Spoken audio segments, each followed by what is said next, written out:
afternoon, I was on my way to my locker after class when... thud! Before I could react, a hand slammed against the locker right next to me, trapping me in place. When I looked up, she was already glaring at me, her eyes sharp enough to cut me into 100 pieces. Jason, last night's kiss? Was it nothing to you? Just as I opened my mouth to object, another voice yelled, Jason, you cheater! Then they charged at me like a raging storm, and just like that, my wig went flying. The hallway went dead silent. Wait, that's not Jason, that's Jenny!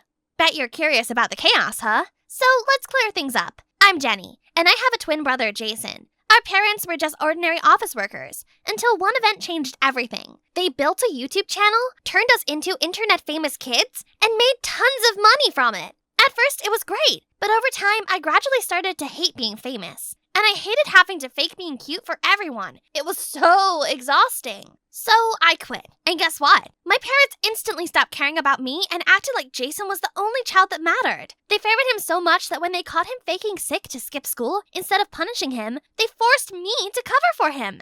The story begins on the last day before summer break, when my parents' beloved son was sick again. And as always, I had no choice but to take his place at school. But this time, I had a plan. A prank so good he'd remember me forever. I texted both of his girlfriends, setting up a meeting at the same time. So I didn't just randomly get attacked by those two girls. I planned the whole thing. Yeah, everything was already planned out. Even if I got caught, all I had to do was shed a few tears and put on that guilty puppy dog face and apologize. Easy escape. Besides, Jason was the real culprit here. He was the one caught red-handed. I was ready to enjoy my victory, until the door suddenly swung open. It was my parents! They hurried to the principal, begging earnestly. But only for Jason? But anyway, my plan to expose my perfect brother's true colors worked. His reputation was completely ruined. The only catch? Views on the channel dropped fast. And me, I was back to being the villain, in my parents' eyes, once again. Do you have any idea what you've done? Sponsors are pulling out! This is how we make a living, Jenny. Why not just upload a video of Mom glaring at me? That'd get views. I turned to leave, but Dad grabbed my arm, his face tight with anger. You think this is over? Both of you are going to a summer camp. Tomorrow! What? But I already planned my whole summer! What did I even do wrong? Oh, right. Everything's always my fault. Your golden child could do nothing wrong. Fine. I'm sorry. Happy now? Your attitude is ruining our channel! At summer camp, you and Jason will learn to work together through teamwork challenges. Win or stay there forever. Oh, I was gonna win all right, just not the way they wanted. Jason kept apologizing the whole trip to camp, but I ignored him. I dozed off, and when I woke up, the camp was in sight. Cozy cabins, endless trees, and a familiar figure waiting at the entrance. Sean? Jenny Laurent. Still scowling, I see. Sean used to be our old neighbor. Since he moved away, we haven't been in touch for a long time. Seeing him again today, I was surprised. He looks much more dashing, and he's even running this whole summer camp. Wait, you work here? No, Jason. I own this place. Think of this as a fresh start, Jenny. Prove what you're really capable of. Okay, I'll prove to everyone that I can do it, that I'm better than Jason. As soon as we unpacked, the campers gathered for some cheesy get-to-know-you game. No, thanks. I slipped away for a walk and stumbled upon a quiet stream. Finally, some peace. I sat on the grass, letting the water do its thing. Then I heard footsteps. I turned around. It was Sean. You don't have to push everyone away, you know. I'm here to support and listen whenever you need. Okay, I'll do that. And just like that, I poured everything out to Sean. About Jason, my parents, their stupid YouTube channel, and how I felt I'd be stuck here forever. For the first time, I realized that opening up to someone made me feel lighter. With Sean around, maybe the summer camp wouldn't be so bad after all. The next morning, we gathered as Sean explained the camp's competition rules. The campers were split into teams, and we had to compete in different challenges to determine the winner. Oh, and no phones, no iPads or laptops, nothing. Just pure old-school suffering. Watch out for Bruno. He's a beast at these games. But don't worry, I've got some tips to help you beat any opponent. Okay, got it. I'm ready to take on the first challenge. Escape room. The moment it started, I took full control. Nothing could challenge me. Check that bookshelf. Look for patterns. My teammates followed without question. Doors unlocked, puzzles solved. We dominated. Meanwhile, Jason, he could barely find a single clue. Does Jason even try? Good thing Jenny's carrying us. We should make her the captain. Yeah, for once, everyone saw my skills, while Jason was just dead weight. About time he knew what it felt like to be an outcast. While I was still basking in the thrill of my last victory, my excitement vanished the moment I saw the second game. Ropes hanging high above, and in an instant, my heart sank. I've always been terrified of these high-risk challenges. I inched halfway across the bridge, my hands trembling. Then, my foot slipped, and for a split second, I nearly plunged into the abyss. No, no, no! I got you. And just like that, Jason powered through the course and won it for the team. Everyone cheered, except me. Let's just say Jason won this round, but that wasn't happening again. Next up was capture the flag, and I was ready to show my team just how lucky they were to have me. Bruno's team was on a winning streak, quickly becoming our biggest threat. But this time, I had a strategy to take them down. I planned everything perfectly, where to run, who to protect, and the perfect moment to strike. But then, my teammates hesitated. Are you sure this will work? Maybe we should. Trust me, I know what I'm doing. Turns out, things didn't go as expected. We were this close to losing, until Jason suddenly jumped in, ran past our opponents, grabbed the flag in a flash, and won the game for our team. Did Jason just win for us? Even some of our teammates, hyped for the win, started calling him Jason the Rising Star. Seriously? You're not gonna let Jason take your spotlight, right? Sure. At least Sean was still on my side. And Jason? Just look at him celebrating with the enemy. Unbelievable. I was determined to prove myself as captain, but it wasn't that easy. The next challenge, Water Gauntlet, wasn't a game anymore. It was pure torture. Running, climbing, swimming, every event felt like a never-ending punishment, exposing all my weaknesses one by one. Meanwhile, the moment the whistle blew, Jason took off, flying through obstacles like he was in the Olympics. No, like he was the top contender for gold. And me? Forget that. Okay, I got this. Ah! Jenny, hurry! I tried, I really did. But by the time I dragged myself to the finish line, I was too late. Our ranking had dropped fast. My teammates groaned, disappointedly shaking their heads as they looked at me. Whispers started spreading around camp. Does Jenny even deserve to be captain? Looks like they overrated her. Hearing that pushed me over the edge. Why was it always the physical challenges? It wasn't my thing. But luckily, just as my frustration peaked, the next event was announced. Treasure Hunt. Finally, a challenge that actually played to my strengths. This was my chance to take back victory. No one could stop me. Jason? Bruno? I was about to show them who the real champion was. Each team got a map, and my teammates huddled up to discuss a plan. From their confused chatter, it was clear they had no idea how to read it. Oh well, not my problem. Last time they didn't trust me, so why should I bother explaining it to them now? Let them struggle. When I find the treasure on my own, they'll have no choice but to see what I'm capable of. I cracked the first few codes easily, my excitement growing with each one. I was so close to winning. Then came a tricky clue. I followed it, determined, pushing deeper into the wood. But the further I went, the more everything started to look the same. Wait, was I getting lost? But I didn't panic. I trusted my sense of direction. Keeping a steady pace, I spotted something. A house peeking through the trees. Could it be the camp's admin center? I decided to step inside. Who knows? Maybe I'd find a map, a clue, or something to help me solve the puzzle. The room was empty, except for an open laptop on the desk. A YouTube tab is still running. I hesitated.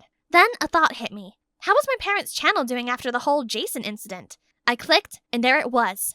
The moment I saw what was on the laptop screen, my stomach dropped. That was the title of my parents' new series. The setting? This summer camp. The main character? Jason. And the villain? Me. No way! My hands trembled as I scrolled through the videos. My worst moments. Losing, failing, falling. Edited into drama, painting me as the jealous villain. Meanwhile, Jason? The underdog. The hero. The star. It all made sense now. Everything was a lie.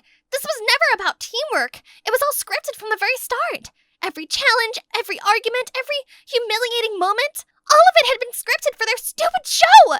Then, on the way back to camp, something caught my eye. Hidden cameras. They were everywhere. In the trees, under the benches, watching from every angle. Was this entire camp just a giant film set, masterfully staged by my wonderful parents and dear brother? Suddenly, I heard hurried footsteps. Jason. Jenny, I've been looking everywhere for you. Oh, drop the act, big brother. I know all about your little reality show. You found out? Oh, don't play dumb. You were always the star. I was just the extra. That's not true. I just found out. I was trying to stop this. Seriously? That's the best excuse you've got? None of this would have happened if it weren't for you. You think I wanted this? The cameras, the pressure? Do you know why I skipped school? Because it was the only time I could be free. His voice cracked, and for the first time, I saw it. Jason was just as trapped as me. I'm sorry for dragging you into this. I'm done playing their game. It's time to expose everything. Bad idea. I spun around, startled. Bruno stood by a tree, arms crossed, like he'd been watching the whole time. How long have you been standing there? I asked him to help find you. If you go public now, they'll twist the story. Your parents must have an inside source. I mean, who else could it be besides Sean? He was right. Every accident, every moment, he had been feeding them information. So, we outplay them. We record the real story, exposing how everything is being manipulated behind the scenes. Why are you helping? Because I've been controlled by my parents too. Maybe Bruno wasn't just a rival after all. He was an ally. And together, we were about to flip this whole game upside down. Our plan? First, play along. Act like the perfect little puppets while secretly recording everything. Jason and I pretended to follow the script, but we exaggerated every moment, turning it into a full-on drama. Oh, wise camp leader, however will I survive without your guidance? Second, turn the final event, the talent show, to our advantage. On the big day, with all the parents watching, we'd expose the truth. The moment had finally arrived. Tonight, we weren't just flipping the script. We were ripping it up and rewriting it our own way. The stage lights dimmed. Jason stood at the center, took a deep breath, and began introducing our team's performance. Our team's performance tonight is a short film about control, about parents who shape their children's lives, whether they want it or not. And one of the victims is me. Murmurs rippled throughout the crowd as Jason turned to Sean. Even worse, they planted fake friends around us to deceive us. Sean froze, his fake smile slipping as the tension in the room grew. Then, boom!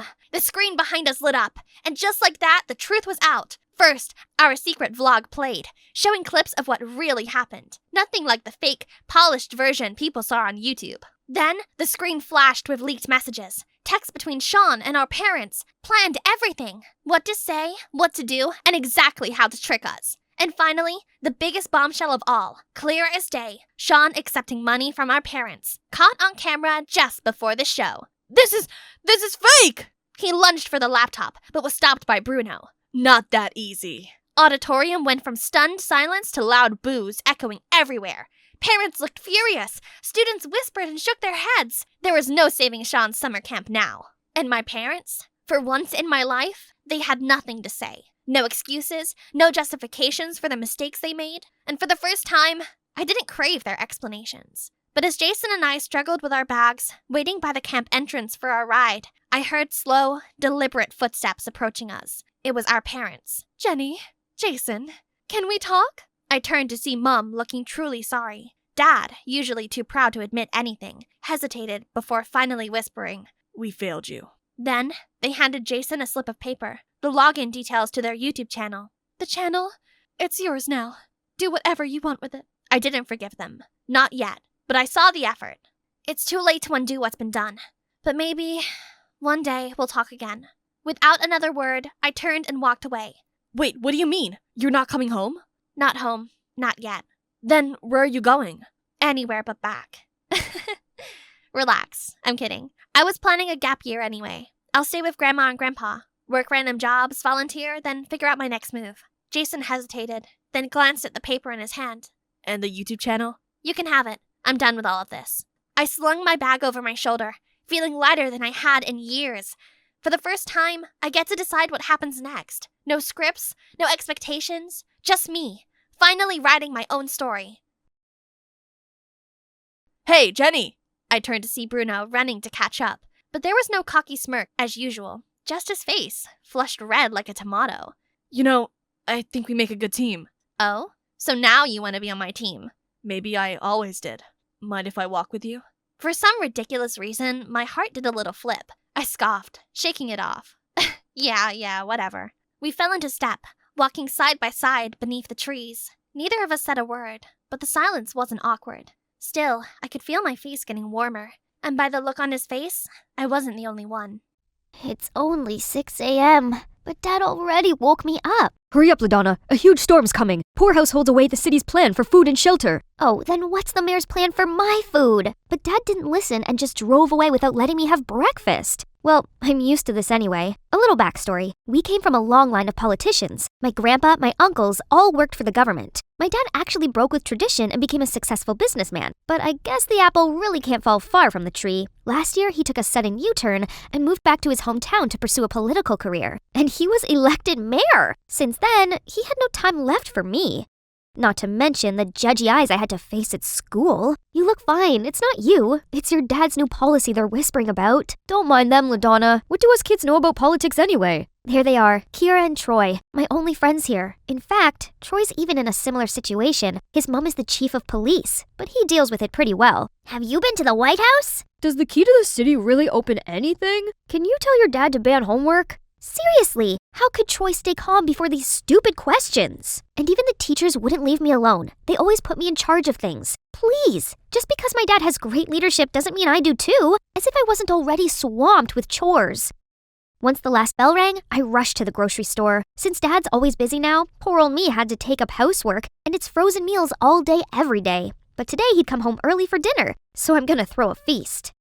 Except, none of these tasted edible. What's the problem? I followed the recipes very carefully. Did I come home at the wrong time? No, Dad, a perfect timing. My apple pie's ready. You mean that smoking thing in the oven? Oh no! My only ray of hope has also turned to ashes! I immediately ran to the convenience store, grabbed all of the instant foods, and dashed home. But Dad's already fallen asleep. He must be exhausted. It's always been him who raised me, as Mom passed away giving birth to me. Now on top of that, he had to take care of this whole town. He needed a partner to share his burden, and I needed to be taken care of as well. Let's see, getting to know someone new with Dad's hectic schedule would be impossible. So maybe reconnect him with one of his exes? From my aunt, I learned he had 2 ex-girlfriends. One is Jade, his old classmate who's still single. 2 is Alva. No other information. Let's start with Jade then.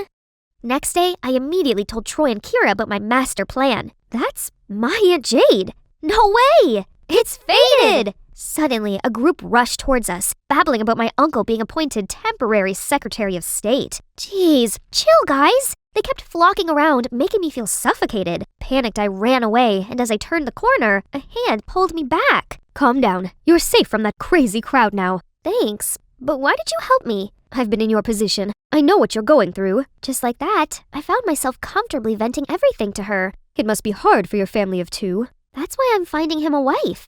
Oh, good luck to you then, sweetie. I have to go now. What a lovely lady. If only everyone could be like her.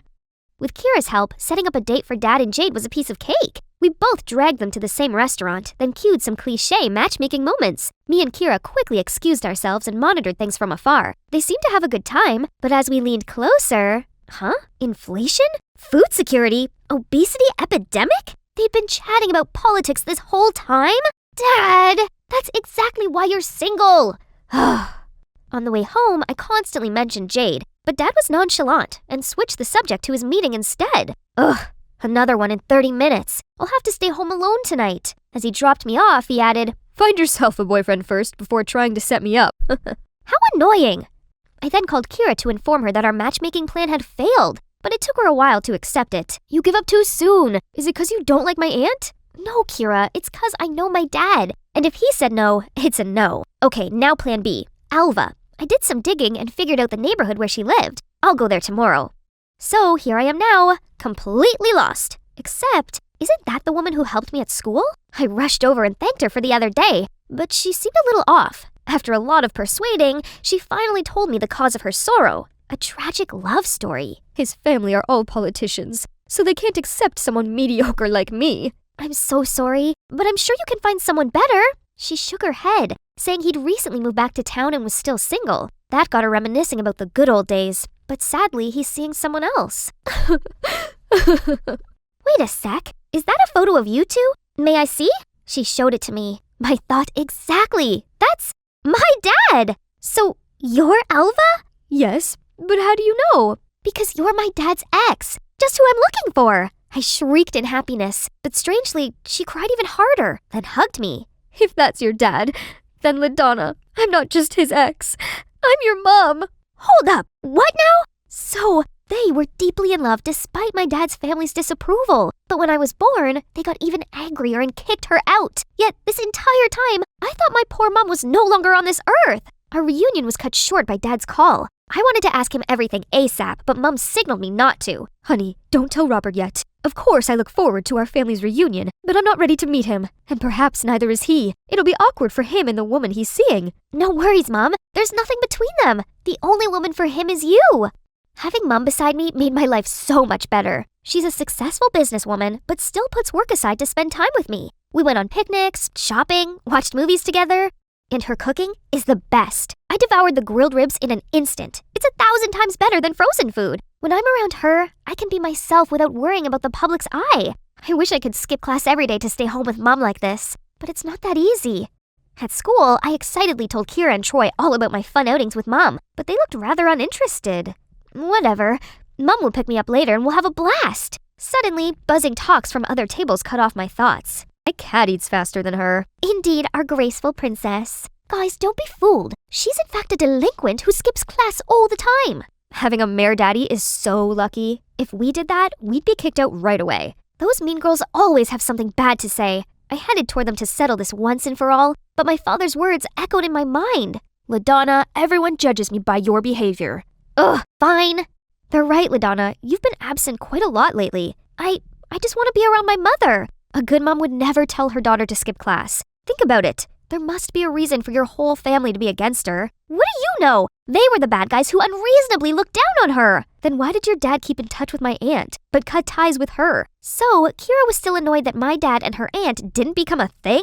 How petty. I walked off, but Troy ran after me. Kira's just worried about you.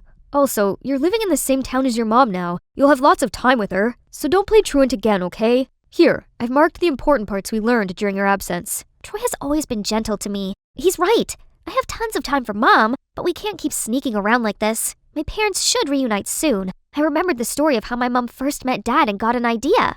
What's so important that you have to come here in this weather? I promised to help out a friend. Please pull over here and wait for me. The friend I was helping was none other than Mom. I then waited a bit before telling Dad to bring me an umbrella because it's raining too hard. Now it's your turn. Go get him, Mom. And just like that, the romantic scene from many years ago was reenacted right before my eyes. My mom was soaking wet, dashed through the rain, then bumped into my father. My dad then bent down to help her up, looked right into her eyes, and dropped her on the ground? I was still in shock when Dad charged towards me and dragged me back to the car. How did you know that woman? I asked around. Just stop. Never see her again, got it? His extreme reaction was proof that Mom really mattered. They'll definitely get back together soon because they had me, their special bond. That night, I called Mom. She must have been really upset. It's all right, honey. I'm used to it. Your dad's family was... Never mind. Your birthday's coming. LaDonna, what do you want for a present? I just want you to be with me. Yes, sweetie. If only we could celebrate as a family. That's it! I insisted Dad throw me a huge birthday party. I invited all my friends and acquaintances. When the party began, I stepped on stage and thanked everyone for coming. Lastly, the biggest thanks goes to the people who brought me into this world. Dad, Mom, please join me. I believe you all know my father already, but my mother, Alva Garrix... The crowd began talking and pointing. Now Dad has to acknowledge her. Please, it's a misunderstanding. Miss Garrix here is only an old friend, and it seems she got along very well with my daughter, which is just adorable. Let's toast to our little princess's birthday. Unbelievable! He's fully committed to disregarding her. As the guests were busy chatting, Dad pulled me into a room. Ugh, he doesn't have the right to be mad here. Old friend? You're straight up lying! Alva is my mother. No, she's a gold digger. Look, there's no time right now. When do you ever have time for me? Dad just sighed, apologized, then sat me down to tell me that back when he first started his business, it failed, but he didn't want to ask his family for help. Mom berated him, saying he was a dumb loser who wouldn't take advantage of his family's power. Unable to change his mind, Mom left after I was born. No, that's not it. I'm sorry, Robert. I shouldn't have shown up here. It's all my fault. She suddenly passed out. Panicked, Dad and I put her in bed. That night, I checked on Mom constantly, then fell asleep next to her. I was awoken by my phone's notifications, so I quickly went out to check to not wake Mom. Oh my, hundreds of articles about my dad came up. His old photos with Jade and with my mother were all over the news. The press was saying that he's a wolf in sheep's clothing. Dad's bombarded with calls from dozens of news outlets. It's her. Only Alva has these photos. Dad, look! How could such a frail person do anything? Suddenly, I saw a figure at the door to Mom's room. Dad and I tiptoed over, then grabbed them. Aha! Gotcha! Huh? Kira? Kira claimed that my mom's very suspicious, so she had to keep an eye on her. I swear she's faking it. I heard her on the phone just now. Enough, Kira! You're out of line this time. I don't want such a petty friend. Leave! Kira didn't say another word, and just left. So did my dad. The protest at 4th Street is still going strong? All right, I'm coming. It's always work, work, work. Do these strangers matter more to him than his wife and kid? The next day, Troy asked me to meet up at the park for some update. So I unloaded everything onto him. I can't believe my dad rejected Mom just to save face like that. He's not making as much money as when he had his business. Why is he so dead set on this job? I used to think like that about my mom too, but then I realized that she wasn't doing her job for money or fame, but simply contributing to society. I now entirely support her because it's her life's purpose. It might be the same for your dad. What Troy said lingered in my mind. It does make sense. If Dad's all about glory, there's many other ways which don't require him bending over backwards day in and day out like this. Troy's always been understanding to his mom. And me? I've never been supportive of Dad when he had to juggle between his job and me. When I got home, Mom was nowhere to be seen, except a letter on the table. Mom said she's terminally ill and didn't have much longer. That's why she risked everything to be with me. But now her health worsened. She didn't want me to witness her pitiful condition, so she left. I immediately called her. It's dangerous in this abandoned construction site. Please don't come. I just need you to know I love you, LaDonna. I immediately knew where she was when she said that. I rushed over, but at the entrance, a scary-looking crew approached me. Don't worry, sweetie. They're our friends. Just listen to them. They wasted no time tying me up, then called Dad. As soon as he arrived, Mom dropped her act. Turned out, she planned to approach me right after knowing he was elected mayor. Her wish to rekindle with us was just to use Dad, but it didn't work on him, so she's pushing things this far. Sign here and our daughter will be safe. Many people will go bankrupt if that's signed. Don't ever think you could fool me. You couldn't care less about your daughter? Or are you still counting on those useless cops? Ma'am, you underestimate our law enforcers. It's Troy and Kira, followed by undercover policemen coming from all directions. Turns out, Kira actually heard the calls Alva made to her accomplices. She then told Troy and asked his mom to look into Alva. Coincidentally, the police had always been after Alva because she's been involved in a scheme that gave tenants a ridiculously huge debt. She colluded with the former mayor and wanted to continue the scam with my dad now. Before she's taken away, Alva still cried and begged for my help. I was nothing more than a puppet to you, and now you're talking about maternal love? A scammer like you deserves to be brought to justice. After Alva's arrest, I broke down crying. She's my mother. That's the only truth among all those lies. Dad hugged me and said sorry for everything. It's all my fault. I just foolishly fell into her trap because I wanted someone to take care of us. I'm sorry, LaDonna. You went through so much because of me and my job. It's okay, Dad. Now I see how meaningful your work is. I'm proud to be your daughter. And you too. Thank you. I decided to sign up for a cooking class to better support Dad, and this banquet is the fruits of my hard work. But before he could even sit down, an emergency call came. He gave me a sorry look, but I gladly said, "Bye, Dad. I'll save you some." I was a little bummed out, but it's his job after all, and if he can't be changed, why not learn to enjoy it? Moments later, these hungry hippos already came. But hey, this just came to my mind. How about Troy's mom? She's also single and would look great with your dad, right? Nah, I've realized he already has a love of his life, serving the community. He's very happy with his choice, so I'll leave him be, for now. That's right. Besides, we can't be family. At least, not yet. It was a Saturday at my environmental club. I saw my friends chatting, so I hurried over to join them. What about Walmart? Walmart? You guys hang out there? Can I come too? I love looking at wall stuff. Huh? Why was everyone gawping at me like an alien? Oh, Walmart. Duh. I was just fooling around. Anyway, you guys go have fun. There. You're probably thinking, has this girl been living under a rock? How can she not know what Walmart is? Well, now I do. Hi, I'm Jasmine, the only child of the biggest hotelier in New York. Growing up rich, I was used to lavish parties and being around wealthy families. That's how I met my girls, Katie and Ashley, daughters of my parents' business partners. I may have lived a privileged lifestyle, but I was actually happiest when I got to work in my art studio. I had an anonymous Tumblr account where I shared some of my finest oil paintings. There, I'd been talking to this one fan for a while, Daniel. He's such a hottie, and he loves art too. But best of all, I just found out we're going to the same high school. Yay! So when the school year started, I asked to meet Daniel in person. Oh, that must be him! I was about to greet him when suddenly a girl appeared. Wow, there sure are a lot of rich girls around here. I swear I saw a few of them ogling you. Ugh, please. You know how I despise those spoiled princesses the most? I just can't stand being close to them. Oh no! Daniel hates rich girls? I can't let him see me today. Not like this. So I texted him saying something had come up. Over the next few days, I found out that Daniel was Mr. Cool with all the straight A's, currently the president of the environmental club. And he's single. So that's Haley, just a close friend of his. I was determined to conquer Daniel's heart. I just needed to figure out a way to get around his whole anti-wealth thing. Aha! I'd pretend to be some normal girl and join Daniel's environmental club. In the meantime, I'd make him fall for me before telling him the truth about my Tumblr account. Of course, I couldn't let Katie and Ashley know about this either. And here I am, at the environmental club. I immediately approached Daniel with candies, but you know how terrible rappers are for the planet. Besides, Dan doesn't like sweets. At lunchtime, out of habit, I ordered fast food. But as I went to fetch it, I saw everyone gossiping amongst themselves about the terrible person who dared to order food in single-use plastic. Oh, silly me. I totally forgot I was in an environmental club. I quickly lied that I'd already eaten despite my stomach giving out some monster growls. And today's incident was yet another embarrassing moment I created for myself at the club. Oh, Walmart! Duh, I was just fooling around. Anyway, you guys go have fun. There. Learning to be a normal girly is hard, but dealing with my rich friends was even harder. I'd been so busy at the club I totally forgot I still had the recycling bag on me. Not mine!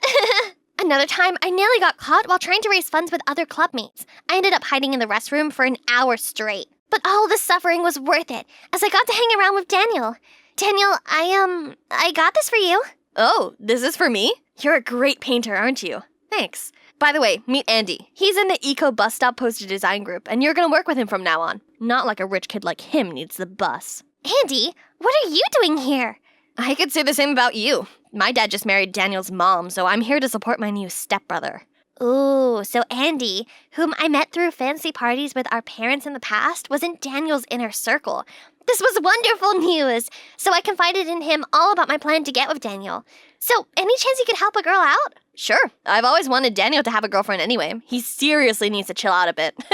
From then on, Andy started teaching me about the ordinary life. One time, he insisted on taking me to the amusement park for the first time. Why do people take the bus anyway? Why don't they just drive a car? Not everyone can afford a car, Jazz. So, when will the bus come to pick me up? The bus doesn't come to you. You have to go to the bus stop. Huh? A bus stop? What is it? It's a corner with a bench. You'll see. The bus was stuffy, and there was a funny smell coming from somewhere behind me. Where's my champagne and hot towels? Jazz, this is a bus, not a plane. You don't get those things here. Later, the bus suddenly jolted, and I flew forward, but Andy caught me in his arms. I peered up at him, and my heart almost skipped a beat. He looked so fine from this angle. Finally, we made it to the amusement park, and it turns out it was so much fun. I went on these twirling teacups until I felt dizzy, and threw some balls at a tower of cans. On the way home, Andy insisted on joining this massive line to try some tacos. I'd never waited this long for food before. But oh boy, they were tastier than a Michelin star food! Best of all, Andy also helped me get close to Daniel. Only I got so nervous. The trees are leafy, aren't they? I mean, all trees are leafy. Apart from trees in the winters, they're not very leafy. You're just the right combination of cute and awkward. Holy moly, he thought I was cute. I was ready for my sweet first kiss when Haley butted in and started boring Daniel with talk of some project. Later that day, Haley pulled me into the corner. Who are you, and why join this club? I'm just an environmental enthusiast and a nature lover. This girl is everywhere, third-wheeling with me and Daniel. But it's okay, as Andy had invited me to his house to work on a poster for the club. And I mean, I could conveniently bump into Daniel there too. Oh, some of the paintings here were amazing. I didn't realize Andy was an art fan. We discussed some of our favorite artists, and then I showed him my finest paintings on my Tumblr account. Wow, I can tell you truly have a knack for transitional blending. Actually, I dreamed of becoming an artist, but then Mom left me and Dad to travel the world and fill her own painting dreams. I didn't want to make Dad any sadder than he already was, so I stopped painting. I told him to pursue his passion no matter what, and invited him to join me in my art studio whenever he wanted. Suddenly, it was so hot in here, I needed a glass of water before I melted. I walked into the kitchen to find Daniel daydreaming out of the window. Hey, is everything all right? Eco Bus Stop has hit a dead end due to the lack of funding. I knew I could just give him some of my allowance, but that would mean revealing that I was a rich girl. So I decided to cheer him up by pulling funny faces and said it would all be okay. But then... You don't understand. I have to make this project successful no matter what. Only then I can get a scholarship into my dream university. His attitude stunned me. This Daniel was completely different from the fan I talked to. But maybe he was only acting up because Eco Bus Stop means a lot to him. So, the next day, I decided to give Daniel his most wanted gift, an envelope with my monthly allowance. Just as I was about to reach Daniel, Haley stopped me. I know your secret already, rich girl. What? No! You must be dreaming stuff up. Oh, really? So you don't know these people?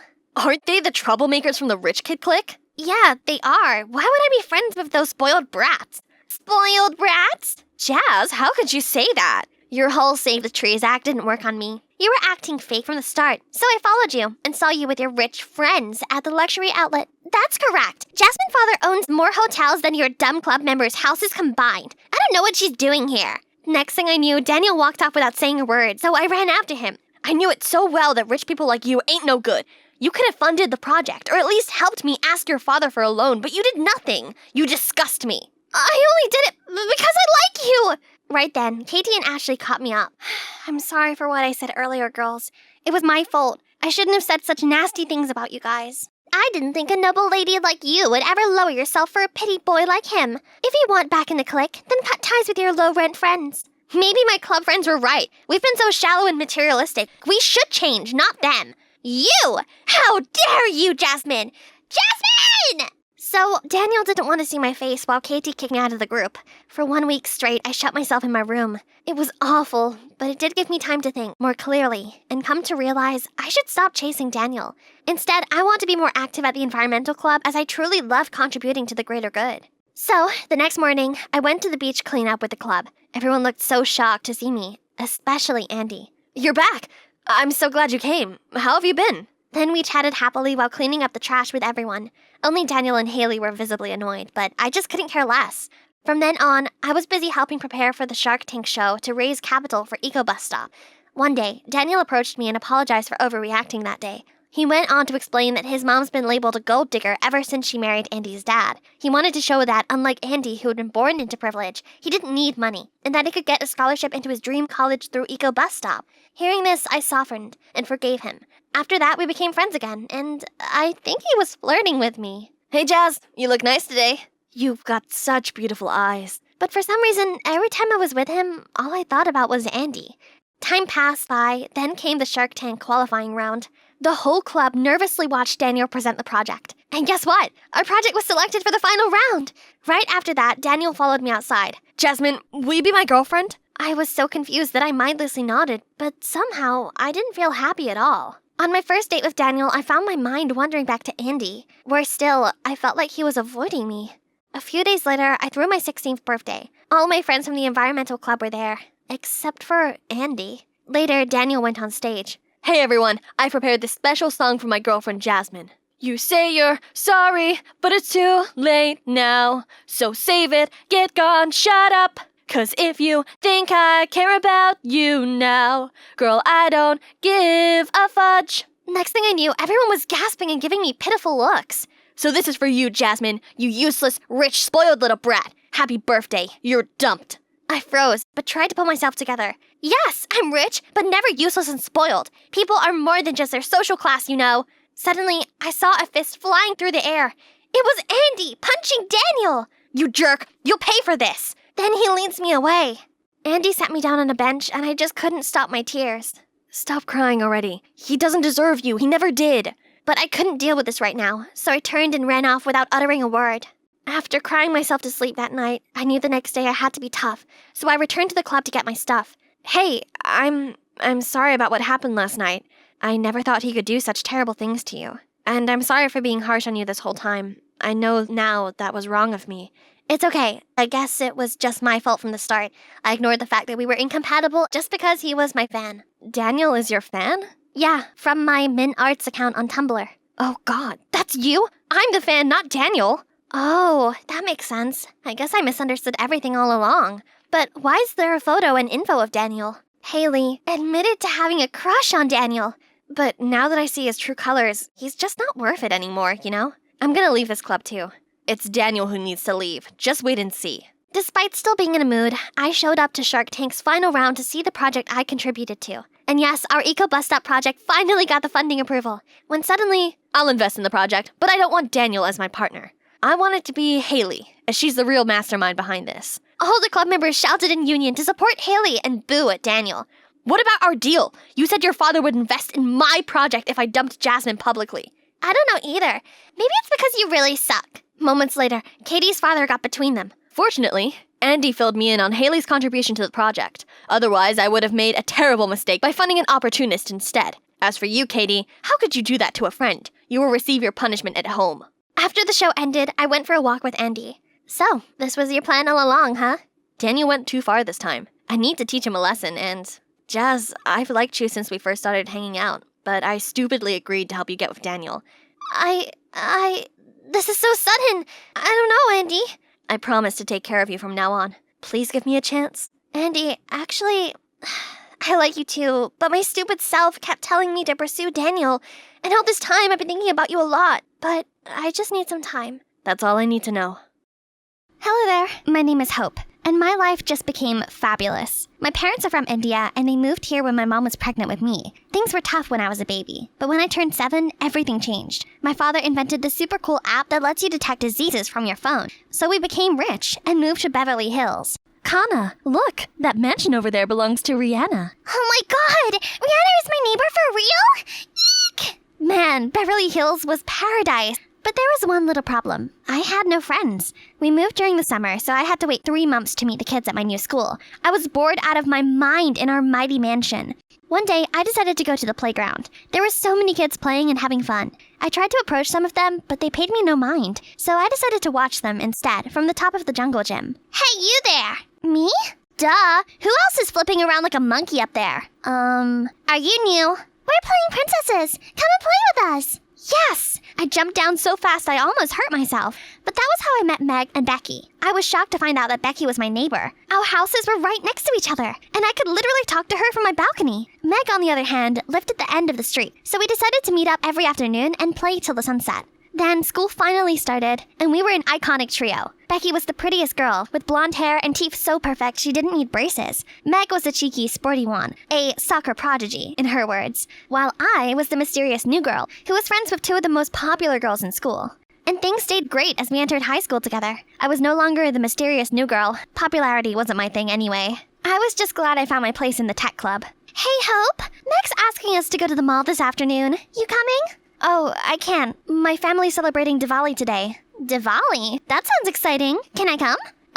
We have never had non-Indians for Diwali before. But since you're my bestest friend, I doubt that my mom would mind. Yay! By the way, I have something for you. Here, whenever we're close, it will glow like this. Whoa! Did you make these? See, you're really talented. If you would, Becky, we've talked about this. Joining the tech club is enough for me. Now let's get going before my mom scolds us both. Becky came over immediately, and she was so excited. She helped us set up and helped me wear my sari, and even joined in the prayers. Everyone was happy to have her around. Diwali went great. My mother had the best time teaching Becky about the Indian culture. Later that evening, a heavy rain started, so Becky stayed for the night. We were having tea in the living room when I heard a loud bang on the door. I opened up, and it was Meg, soaked in the rain. Oh my god, Meg, are you okay? Becky said to wait for you guys at the park. I was waiting when the rain started. I went to her place and was told she was here all day. Why didn't you tell me? Oh no, Meg, I'm so sorry. I meant to text you, but I forgot. You forgot? We've been friends since we were in diapers, but the moment Hope showed up, you abandoned me. That's not true. What's that on your wrist? Hope's too? They're friendship bracelets. I can make you one if you want. So that's how you think of me all this time. Just a surplus? Meg, wait. She didn't stop, but walked straight into the rain, and everything changed from that day. We tried to make peace with her at school, but she acted like we were invisible for days, and even started a new clique with her soccer teammates. Poor Becky. She seemed so hurt. Well, if it isn't the lovebirds. Tell me, Becky, how does it feel being replaced? Hurt, right? We get it. You find new friends. No need to rub it in our faces. Hope, have you been shopping at Goodwill again? Are things good at home? I think the homeless person you borrowed this coat from needs it back. Remind us, Meg, does your mommy still need you to cut meat into little pieces before you eat? That was 4 years ago. How dare you? Was it? What about those bed accidents? Her minions cracked up. Even Becky couldn't contain her giggling. From that day on, Meg was determined to get on our backs. We figured out she must have been mad at us still, so we decided to keep distance every time we saw her. I finally got time for myself, but suddenly Becky came rushing in. Hope, I just saw the tech teacher put a sign-up sheet for the annual national tech competition. And guess what? I already signed you up. This is the year you'll kill it. Bex, you shouldn't have done that. I'm not ready. That competition is a cutthroat. What if I don't make it past the group stage? Well, you know what's worse? Not showing up at all. So you have to give it your all and create something. You can do it, Hope. No, you don't. Hello, ladies. Yuck. You again? Can't you see we're in the middle of a conversation, Charles? I'm not speaking to you. Hi, Hope. I saw your name on the sign-up. I know you're going to kill it. Stalker alert. Thank you, Charles. Even though I am doing this against my will. If you want, I could help you brainstorm. No, I'm good. I'll figure it out. When would you learn? Even if she was on fire and you were the last drop of water, she would still say no. Move on. You've been obsessed with her since middle school. It's not cute anymore. Becky, that's mean. Let's go.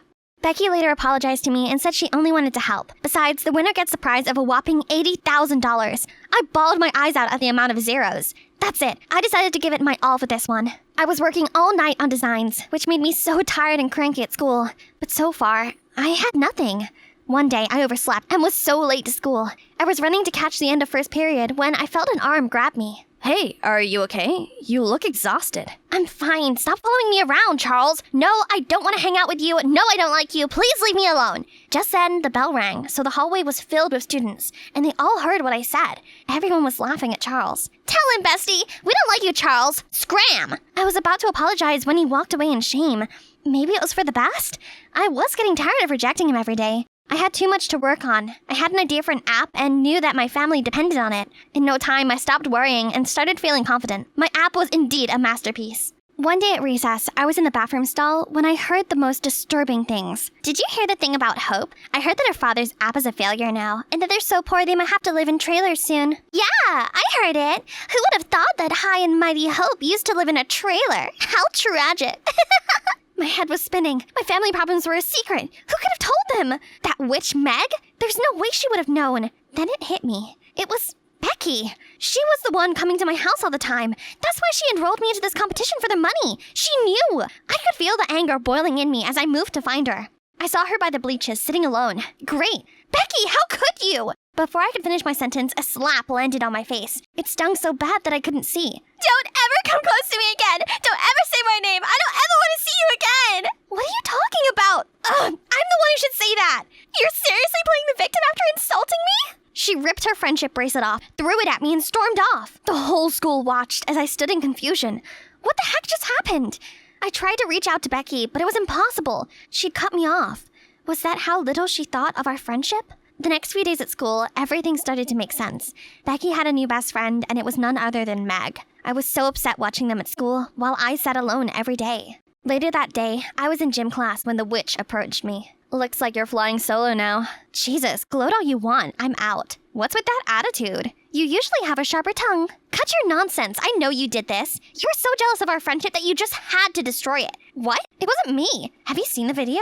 What video? Meg showed me a video of me bad-mouthing Becky to a group of girls, but I didn't do this. I know. As much as I hate you, I know you'll never say anything bad about Becky, which means that someone did you dirty. Oh, I didn't expect you to pick my side. But you're so right. That person must have spread that nasty rumor about my dad's business and got me thinking Becky was responsible, since she must have been the only one who knew. Does this mean it's true? Yeah, I've been hoping to win the tech competition prize and help that out. Well then, you should focus on the competition. I'll talk it out to Becky, don't worry. You do that for me? Yeah, I guess I knew all too well what it felt like to be left out. I'm really sorry about that. It's alright. Beck and I made up. I guess I was a bit jealous, since it was always you and Becky. And we've never had a chance to hang out one-on-one either. I really hope all these drama can end so we could just be the iconic trio again. Thank you. I really hope so too. 1 week later, the tech competition was finally here. I was so ready to unveil what I had been working on. Mom and Dad were also here to cheer me on. I walked to write my name on the sign-up sheet, and the name before mine shocked me to my core. That's right. I'm here too. Oh, meet Evans, my partner. He's one of the most brilliant inventors. My parents hired him to help take you down. But why? Why? I've been nothing but nice to you, but you only think of me as some dumb blonde. I was the one who enrolled you into this competition. I was the one who befriended you. You'd be nothing if it wasn't for me. It's about time you learn to appreciate your friend. Becky turned away. Meg tried to stop her, but to no use. I suddenly felt this weakness in my knees. I couldn't help the tears. I let them flow freely. Oh, Kana. Listen, you have to focus. Remember why you are here. If we have to start our lives afresh, then no problem. I did it before, and I can do it again. Don't let her clouded judgment tell you where you belong, my darling. I gave my dad the biggest hug and went into the hall. He was right. I couldn't let Becky take this day away from me and my family. When my name was called, I walked proudly on stage and started my presentation. Hi all. I came here because I want to tell my story. Growing up, life hasn't always been easy for me, until I found friends who changed my life. And even if there are ups and downs along the way, I will forever cherish the memories we had together. So I came up with this idea of an app called Memoir Lens, made only for you and your loved ones, where you can store and share your memorable moments with them. Best part is the app will notify you annually, so you can relive those moments again. The hall erupted with applause. Everyone loved my app and I ended up winning the competition. I couldn't believe it. I was so happy. I saved my family. Later that night, my home was packed with friends and family celebrating. I was having such a good time. But then, the thought of Becky and Meg crossed my mind. So I took a walk. I was just at the end of the street when Charles appeared from nowhere. Hey, I heard you won today. Congratulations. And you're having a party. Did you forget to invite me? Oh, it's just for my family and close ones, so... Oh, I get it. Does Becky come too? I heard she slapped you in the face. Ouch, that must have hurt coming from your BFF for life. Do you see how it feels now? Nobody likes being humiliated. Wait a minute, it was you! You did this! Of course I did, moron. And let's be clear, it wasn't because I was so heartbroken. Yuck. I just wanted to date a popular girl, and you seemed easy. But then you humiliated me. So I created a fake AI video saying nasty things about you with Becky's face. And the same for her. And you guys fell for it. Look how weak and powerless you are without your friend. Pathetic. With all the anger and pain I felt, I grabbed Charles by his shirt and slapped him silly. I was ready to beat him up, but he scampered away, laughing like a psychopath. I ran to Becky's house. I had to tell her the truth. I banged on the door for minutes before she opened it. It was Charles. He made a fake video to separate us because we humiliated him. What? Are you making this up to mend things? It's not gonna work. It's over. No, wait! She's not lying. I heard Charles confess. I even have it recorded. They happened to stand right in front of my house. Becky watched the video, and it started to hit her. Oh my god, that idiot. Oh, Hope, I'm so sorry. I should have listened to your side. And I said all those terrible things to you. Oh, I'm too ashamed of myself to even face you. It's okay, Becky. I just miss my friend. I also happen to know you pulled out of the competition because you couldn't do that to me and my family. I'm so sorry I even tried to. Then we both laugh away. Hey, Meg, why are you standing there dumbfounded? It feels like I'm third wheeling you guys. I'm just gonna head out so you guys can have your moment. What are you talking about? Meg, you're a part of this group, and this time we're not gonna let you leave. Yeah, if it wasn't for you, we'd probably still be fighting by now. So come here, you. I missed you guys. I'm sorry I was so mean. It's okay now. Now, how do we make that punny Charles pay? Hi, I'm Nuella. I was raised by a single mom alongside my twin sister, Nancy. Mom was the CEO of a beauty company she managed to establish after our soldier dad passed away and was obsessed with making us look our best to attract customers. But Mom just didn't understand that I wasn't a fan of plastering my face with makeup. Even body lotions made me feel like a slippery eel. My sister Nancy, on the other hand, was a beauty enthusiast, just like Mom. Like one time when I was 13, Mom broke a whole crate of eggs just to use as a face mask. All right, girls, it's face pamper time. While she was busy applying the yucky stuff all over Nancy's face, I snuck off to the kitchen and scrambled the rest. Mom then showed up with Nancy in their ridiculous masks. It's your turn, Nuella. You fried them. Well, a glowing stomach is better than a glowing face, Mom. But it makes you prettier. Makes your skin glow. Listen here, Nuella. I don't know what your deal is reading stupid books all the time. Blasphemy! Books are life, Mom. And I told you, I want to be a novelist. A novelist? Do you want to be broke forever? It's the most useless job ever. That's right. All you need to do is invest in yourself to look pretty, and a rich man will surely sweep you off your feet. Why can't you be more like Nancy? How about trying to educate yourself and make your own money instead of waiting for Mr. Moneybags? Writing stories was my jam. Creating worlds in my head and birthing characters gave me more joy than anything. And Mom thought I was kidding until our 18th birthday. All right, make a wish. I'll grant it. I wish for a change of wardrobe. Done. And you, Nuella? I wish to be a full-time writer, Mom, just like Stephen King or J.K. Rowling. Ha! Sorry, Nuella, but that wish is never coming true. You're running my business, and that's final. How can you decide my life for me? At least Nancy's got her beauty. She can snag a rich man. But you're not as pretty. I'm just looking out for you. That hurt. Mom, I'm an adult. Seeing that I wasn't willing to budge, Mom turned icy on me. She made me pay house bills, and unable to bear it, I moved out. But being a writer wasn't all that rosy. No one wanted to publish my book. And at home, things became way too tough. I couldn't even afford a proper meal after already having lost my electricity in the house. I didn't even have any choice but to find a part-time job so I could support myself. I got hired as a cashier at Edgar's Market, a billion-dollar chain store across the country. And that was how I met Keith, a fellow cashier. Sweet guy, but... Hey, Nuella. Maybe this weekend we can, I don't know, go to the arcade? Thank you. I mean, I'm not a game person. Sorry. Next time. Bye. I like hanging out with Keith too, but with my life messier than a spaghetti explosion, dating was not on my menu. Missing my family intensified as Christmas approached. Then, one evening, out of the blue, Mom called to spill the beans that Nancy was tying the knot. She wanted the family together for Christmas, one last time before the big day. I was excited to see them again. Little did I know the life-changing drama that lay ahead for me. On my way to catch a cab for the ride to Mom's house, I smacked into a guy. Get out of the way, little girl. I caught a glimpse of a snake tattoo on his arm. Totally freaked me out. Those guys just robbed one of Edgar's Market stores. Are you okay? What? Which one? The one on Broadway. It's like someone is targeting Edgar. True that. It wasn't the first time Edgar's stores had been robbed. I prayed the one I worked at never became a victim. In minutes, I was knocking on her front door, and that's when Nancy and her boyfriend arrived. Before I could even say a greeting, Mom swung the door open and zeroed in on Nancy as if I were invisible. Nancy, my baby, I missed you. Is this your car? That's Ryan's car, Mom. No way! Hi, Ryan. Welcome to the family. Come on in. You must be tired from driving.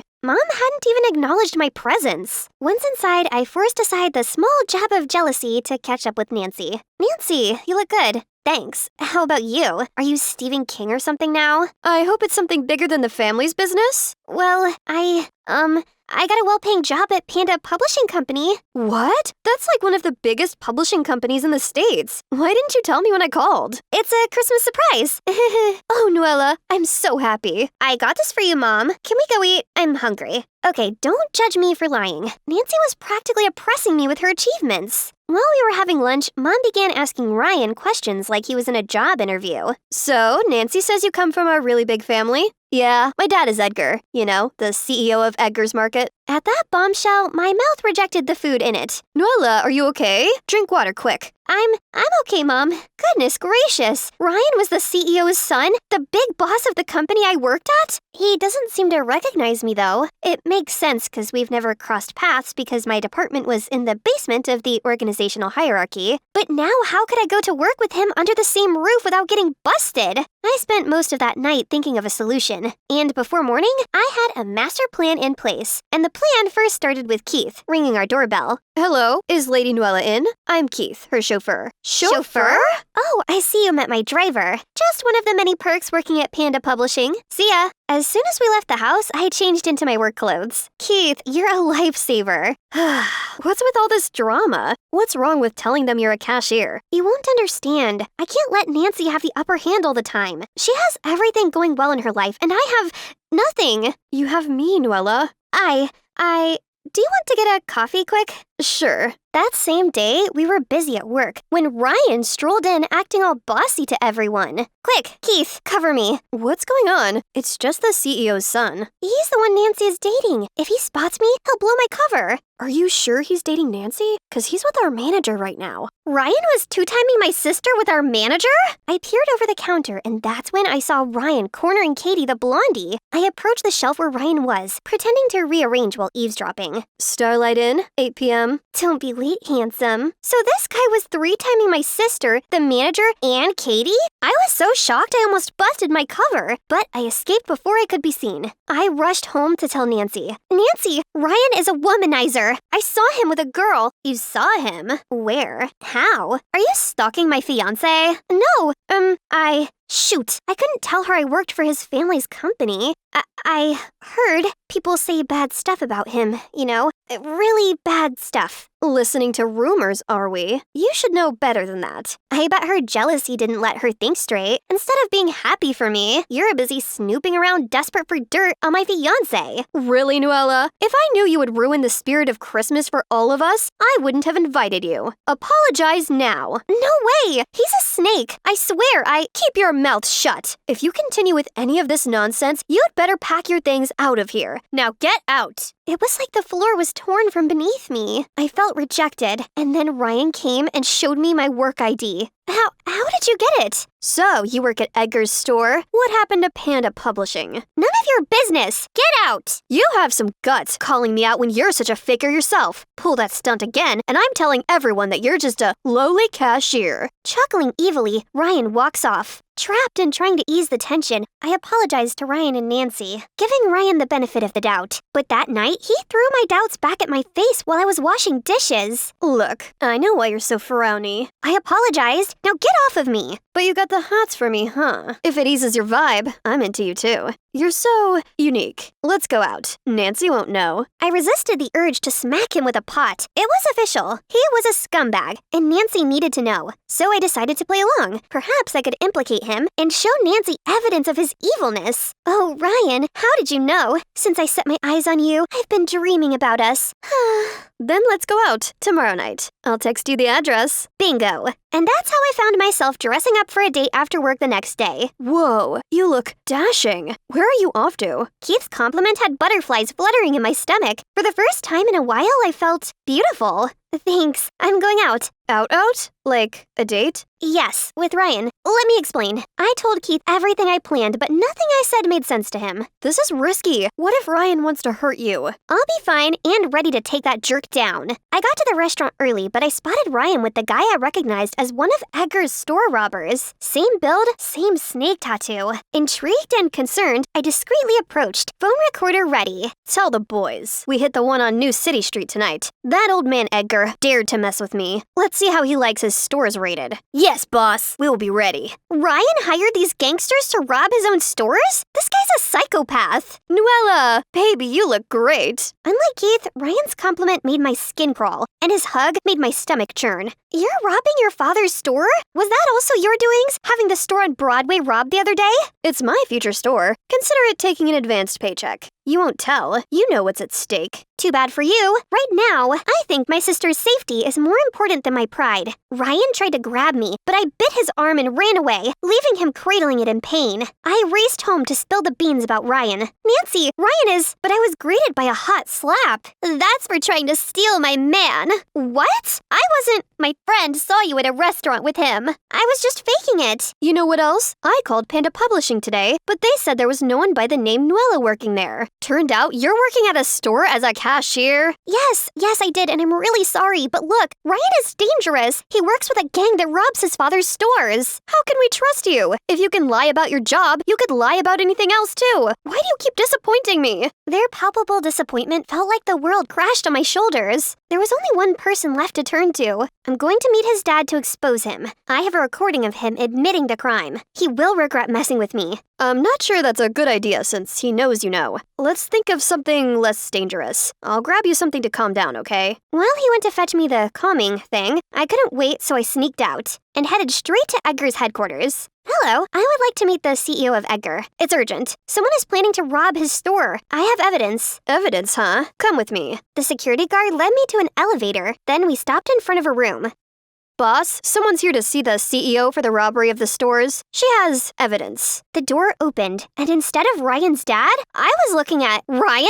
I tried to run, but they caught me and pushed me in. I was so scared. I should have listened to Keith. You little witch. Because of you, Nancy dumped me, and now you're reporting to my dad. How dare you? She made the right choice. You're the furthest thing from boyfriend material. The manic look in Ryan's eyes told me I was a goner. But suddenly, Keith burst in like a superhero with 2 policemen and saved the day. Freeze! The police! Are you okay? I nodded and hugged Keith in relief. His broad shoulders calmed me down, and I knew I was safe. You might as well swap your ears for something else. Sorry. You never listen. Always so impatient. I know. Yada yada yada. Why are you so stubborn? I shut him up with a kiss, and it felt so right. Turned out, Ryan's dad had kicked him out before because of his prodigal habits. But instead of turning over a new leaf, Ryan formed a gang targeting his dad's stores. Now, Edgar planned to give him a taste of jail to cool off. News of my heroic escapade spread like wildfire, reaching my family before I could even get home. The moment I stepped into the house, Mom and Nancy hugged me like I'd been away for a year. I am so sorry for misjudging you all this time. You were just looking out for me, but I was so shocked and heartbroken I got mad at you when actually Ryan was the jerk all along. I love you, sis. And I'm so sorry for lying. I just wanted Mom to be proud of me too. But I'm proud of you, Nuala. After the hardship I suffered losing your dad, money became the paramount thing in my life. I thought it was all there is to happiness, so I pushed you guys to get it. But now, I realize I was wrong. Imagine if Nancy never married Ryan, how unhappy she'd have been. Whether you're a cashier or Stephen King, I don't care. I just want you girls to be happy. Merry Christmas, my love. It was the best moment of my life. Finally, we could understand each other. Our reconciliation had to be a good luck charm, because on Christmas Eve, I got a call from a movie producer who wanted to adapt my novel to a movie. The contract was gonna pay millions. Finally, I was making my big break as an author. We celebrated that special Christmas with a big feast. And boy was my mom and Nancy surprised when Keith showed up. What's your chauffeur doing here? Chauffeur? No, everyone meet Keith, my boyfriend, who, by the way, was just promoted to the overall manager of Edgar's Market. Yep, that had been decided by Edgar, the CEO. Welcome to the family, Keith. They say gymnastics is the queen of sports, and I say I'm at the queen moment of my life. I made the perfect landing and earned the gold medal. As I strutted back to my spot, this man rushed over to me. Your skills are impressive. I'm Nick, the Nationals coach, and I want you on my team. My ears began ringing, and my head felt like it was spinning, and I thought I was going to puke. The nausea wouldn't go away, while my super excited teammates kept pestering me. Say yes, Kylie! This chance is one in a lifetime. I can't take it anymore, so I opened the door. No, I don't want to have a man as a coach. I hate you. I hate men. Hi, I'm Kylie, and there's a valid reason why I dislike men so much. My mom passed away when I was little, and instead of spending time with me, Dad became a serial dater. He always made excuses. People can't live without love. You'll understand when you're older. If this is what love did to people, then I didn't want it. I swore to never fall in love. Nuh-uh. I went to an all-girls boarding school, and as the years passed by, my hatred towards men grew. Just being around that man smell made me feel dizzy and nauseous. At home, Dad was waiting for me with his typical Hulk look. Kylie, why did you refuse to join the national team? Why turn down your dream? My dream or yours? As if you care. You were never there for me. That's your future, Kylie. I'll be fine. No way universities would turn down my talent. But what if you couldn't graduate? Dad, my grades might be bad, but I'm not that dumb. No, my business isn't doing so well. I can't afford your tuition fees anymore. You'll have to move back home. What? If I don't graduate, then I can't go to uni. If I can't go to uni, then I can't find a job. And if... There's still this scholarship offer from another school for you to consider, though. I immediately agreed to it.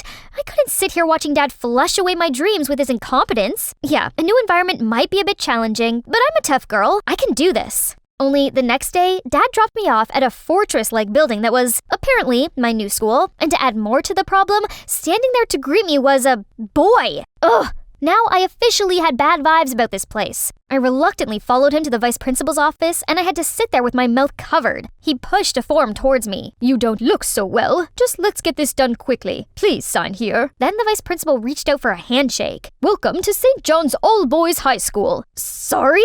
All boys? Yes, that's correct. You're the only girl here. I barged out of the room. The corridor was full of boys. They were everywhere. Welcome home, Rosie. We've been waiting, Rosie. I tried to dash past them, but it was so overwhelming that I tripped over my own feet and this boy stopped my fall. But my churning stomach had something to say. Blech! I threw up all over him. This boy shrieked out and let go of me. Everyone got down at me like I was some sort of exotic bird. With whatever dignity I had left, I pulled myself up and limped back into the vice principal's office. I reject the scholarship. You just signed the paperwork. You can't just leave. I was so mad and speechless. Dad must have set this whole thing up. It seemed I had no choice but to endure this hellish place. So, on the first day of school, I covered myself from head to toe like a ninja. But what are those banners? For me? I went into the classroom trying to not throw up. This place was seriously weird. I didn't sing, and I wasn't called Rosie. When the teacher told me to introduce myself, I decided to use this opportunity to set some ground rules. My name is Kylie. I don't sing, and you're all gross. I demand that you stay at least 6 feet away from me at all times, else I will backflip kick you into another dimension. To my surprise, the students weren't intimidated. Instead, they all applauded and wolf whistled me. Ugh, I hate boys! I trudged over to my seat and was about to sit down, but then someone kicked my chair away. I turned to glare at the culprit. Oh, it was the boy I puked on yesterday! Stay away! I don't want any more vomit on me. Kylie and Jerry are both new students, so help them settle in, everyone. So, Jerry, huh? He glared back at me, in the midst of all the Cheshire cat grins from the other schoolboys. Oh, this is gonna be hell. After class, the boys followed me every step, so I had to do a somersault to get away, but that only made them cheer louder. I rushed back to my dorm, but the situation was not better. Had they never seen a girl before? I locked myself in my room every night and only left to make a quick dash to the canteen for food. After a week of living like this, I was so not okay. I was miserable in class and lonely at night. One evening, I was scrolling through my phone when I saw a hiring post from a cafe near my old school. If I had a job after school, I could avoid the weird boys and hang around with my old friends. So I applied for the job, easily got hired, feeling all excited until I bumped into Jerry. Why are you here? I hurried out of the kitchen. What to do now? Is this jerk haunting me or something? But I really needed this job, so I stuffed a piece of paper into Jerry's locker, saying that as we both snuck out of the dorm to work, let's keep this secret together. And surprisingly, he agreed to that. But that wasn't the only problem. I encountered a slippery issue, having butterfingers. I spilled coffee all over the floor, then slipped on it, dropped a cake on some woman's lap, and man, the amount of cups I've broken. I begged the owner to give me one last try as a baker, but the final products were horrifying. I was feeling disappointed when I heard someone say, "Classmate, need any help?" Oh, Jerry and his man smell. I rushed to the bathroom. Is everything okay in there? I'm okay. Just stay there. I'm allergic to men. I heard Jerry laugh, so I explained to him how I was being deadly serious, and being around men made me nauseous. Oh, so that's why you threw up on me that day? Hey, maybe I can help you with your job. Yes and no, I don't need your help. I'm not doing this for you. Oh God, what are those? Breads? I know, it's horrible. Please stop. Kylie, as a devoted employee of this cafe, I insist on doing this for the customer's safety. On hearing this, I agreed to let Jerry help me. Thanks to his remote directing, I finally made a successful batch of bread and managed to keep my job. Since then, we have become a lot closer. Jerry had this idea to cure my allergy to men. He slowly let me approach boys at my own comfort level. At the cafe, he encouraged me to take the orders from male customers. At school, he helped me study in a group with some of his friends. At first, I was wary of them, but I guess they weren't so bad. Not only that, they also threw me a Boys 101 intervention where they humorously analyzed boys' behaviors to help me get along. From how boys greet, "Yo, what's up?" how they posed for cool photos, to the way a typical boy flirted. Are you a parking ticket? As you've got fine written all over you. That's how you flirt with girls?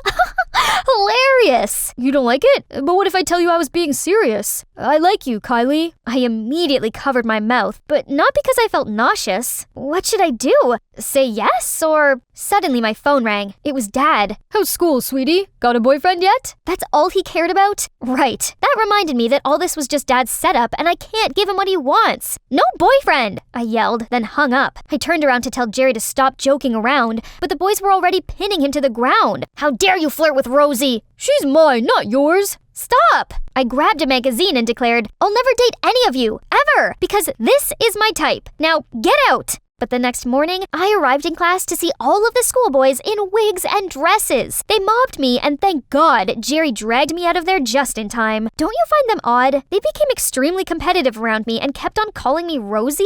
Jerry said he didn't understand either. Something's very fishy about this whole scholarship thing. So we snuck into the administration office to see if my file held my answers. After searching for a while, I found it. But whoever was being described here was not me. I wasn't a straight-A student. I didn't sing nor play the guitar, and I wasn't a social butterfly. Then Jerry passed me a binder labeled Only Rosie. There was a school legend that when Rosie appeared, the only flower in the garden would bloom. Rosie's magic was so powerful that every male student would fight for her love. There really was a flower blooming in the garden, which means I was Rosie. So they only love me due to some rusty magic? I bet it's the same for you. I couldn't stay in this insane school any longer, so I went home and curled up in my room. On hearing a knock at the door, I peeked out and saw Jerry? I slammed the door shut. Kylie, listen, this is all me. No magic whatsoever. At first, I thought you were a queen bee who liked the attention, but being around you made me realize you're a clumsy, cute crybaby, but also a strong girl who tries to stand on your own 2 feet. That's the reason why I like you. Are you okay? Go on, please. I like you because you're Kylie, not Rosie. I couldn't hold it in anymore and burst into tears. I finally opened up to people, but it's all fake. None of them wanted to be my friends. They only like Rosie. Then Dad appeared. Of course, it was him who let Jerry inside. Seeing me like that, he seemed sad, then sat me down to say something. Actually, your mom used to go to that school too. Mom was a prodigy who excelled at both studying and singing. When the school's reputation was declining, the principal broke the rules to invite her to attend the school, in hopes that she would lead them to some achievements. At first, the male students objected it, but gradually with her talent and good nature, she gained their respect, and they fondly called her Rosie. Your mother was incredible, and I couldn't believe my luck when I won her heart. I felt so lost without her that I tried to fill the void. I jumped from one relationship to another, leaving you all alone. Only later did I realize I could still find joy in life even without Rosie by my side. Kylie, I risked sending you to that school because I wanted you to face your fear. Don't dismiss love just because of your painful past, like I did. I finally understood where Dad's behaviors came from, and I felt so sorry for him. Sorry for interrupting, but if Kylie's mother was the first Rosie, and her magic immediately charmed everyone, then why did she face objections at first? Oh, actually, only Rosie is merely a myth. There's no magic involved at all. Over the years, the story must have evolved into that fairy tale. Now that Jerry mentioned this, I realized my file looked more like Mom's than mine. Even before entering this school, everyone was talking about you being a musical prodigy and only dating top students. It's like someone created a fake image to make you irresistible. Dad said it was the vice principal who offered the scholarship. We put 2 and 2 together, and we were convinced that he must be behind all of this. Dad and I went to school to confront him, but he denied everything and even expelled me. The next day at work, Jerry told me something big. There are rumors about another schoolgirl. It looks like the vice principal wanted to find a new Rosie. This had to stop. He couldn't keep on using girls like this. It was about time his lies were exposed. The 3 of us falsified tons of female students' applications and finally got selected. On the day of admission, Jerry disguised himself as a girl and me as a boy, then went to school together. All the boys gathered around Jerry and gawped at him like he was the new iPhone or something. Then the vice principal introduced him as their new female student, Jessie. Hi, I'm Jessie, and I want to tell you a secret. Then he started ripping off his wig in the most dramatic way ever, leaving all the students gasping in shock. What? You don't think I'm pretty?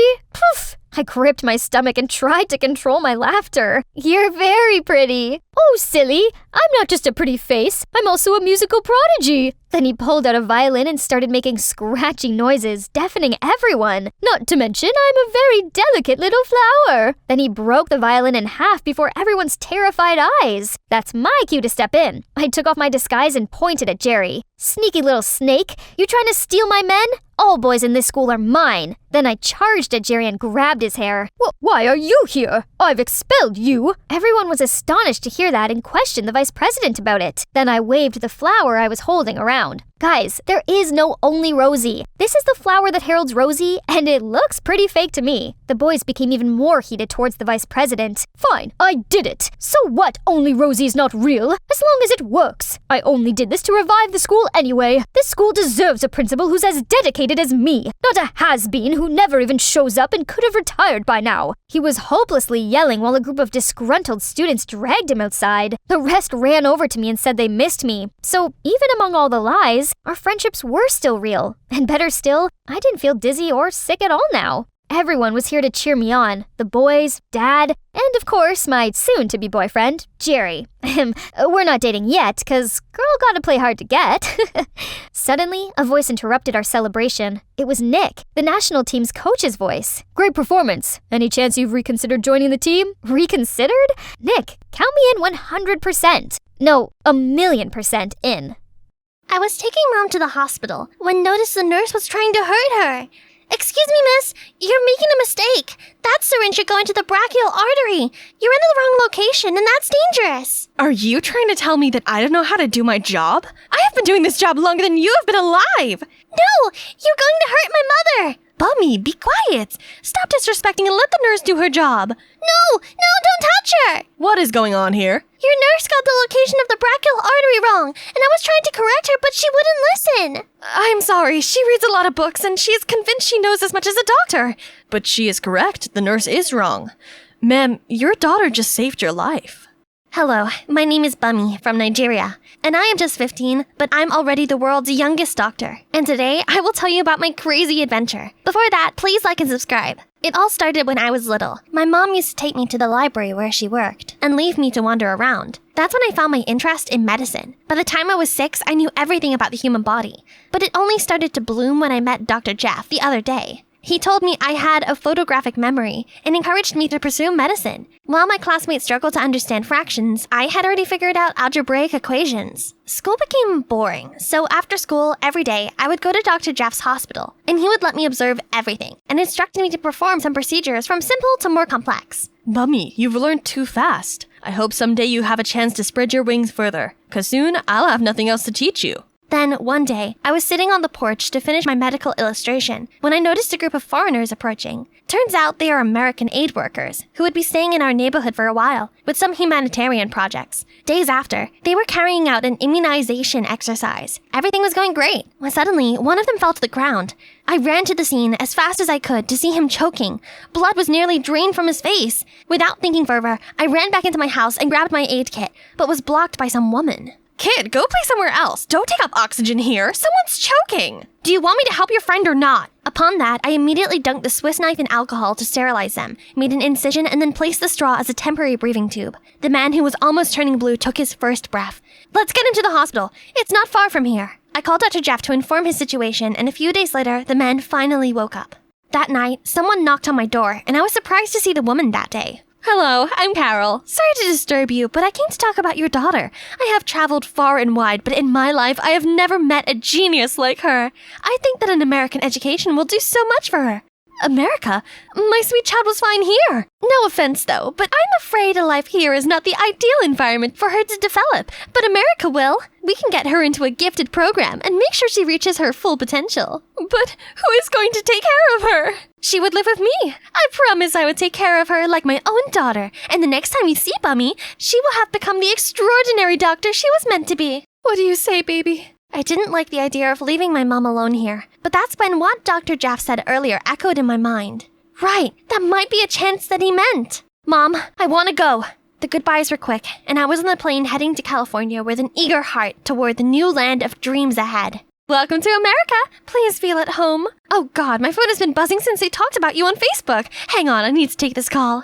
You must be Bummy, right? So you're the girl our mom can't shut up about. Hi, nice to meet you. Are not welcome here. What? Oh, great! You have met my kids, Camille and Ted. Welcome home, Mom. I made dinner. I hoped we could sit and you can tell us all about your Oh, not today, sweet pea. A show wants an exclusive on you right now, Bummy. Now? But that means people are super excited about you. Come on, let's go. Then Carol took me somewhere else with a bunch of strangers holding some kind of lights that blinded my eyes. Suddenly, a man walked towards me. You're Bummy, right? Hi, I'm Martin. Can we start now? Start what? Without letting me catch up on what's going on, Carol already had me change into stiff clothes and pushed me into a chair opposite the man. Good morning, everyone. Our show today has a special guest, Bummy Alana, the youngest doctor from Nigeria. Or maybe the world. Bummy, why don't you start by telling us your first case? Hi. When I was 6, my friend was choking on a bone, so I performed the Heimlich maneuver, as I read it in a book before. And the show continued with loads of questions about me.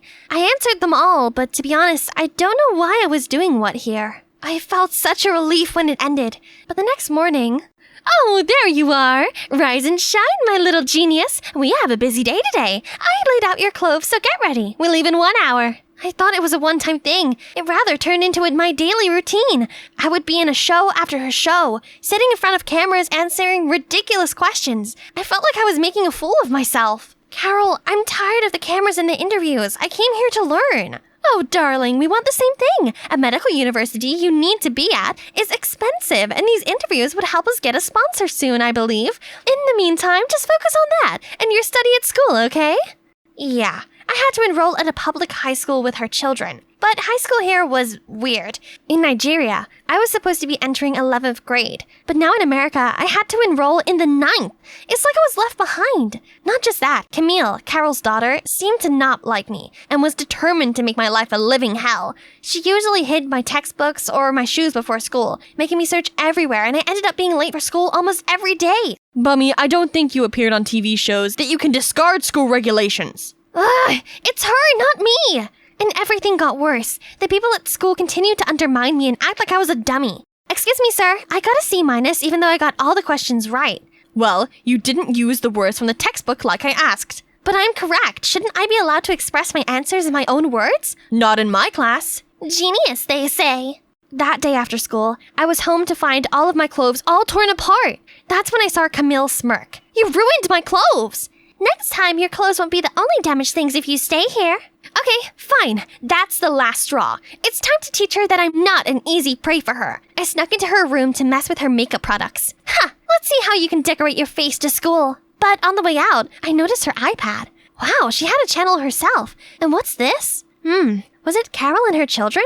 What are you doing here? Startled, I accidentally dropped the sculpture on the floor. Oh God, my sculpture! Do you know what it is? I'm sorry, I didn't mean to. You're not making my life miserable enough? Then out of nowhere, Carol barged in. What are you doing? You silly child! Apologize to Bummy right now or you are grounded. Carol, no, it's my fault. She didn't. I'm sorry, Bummy.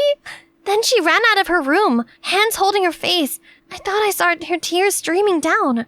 What happened yesterday kept me tossing and turning the whole night. It's true Camille wasn't the most pleasant person, but Carol shouldn't have done that to her. Bummy, I bet you haven't seen those tools in your hometown before, right?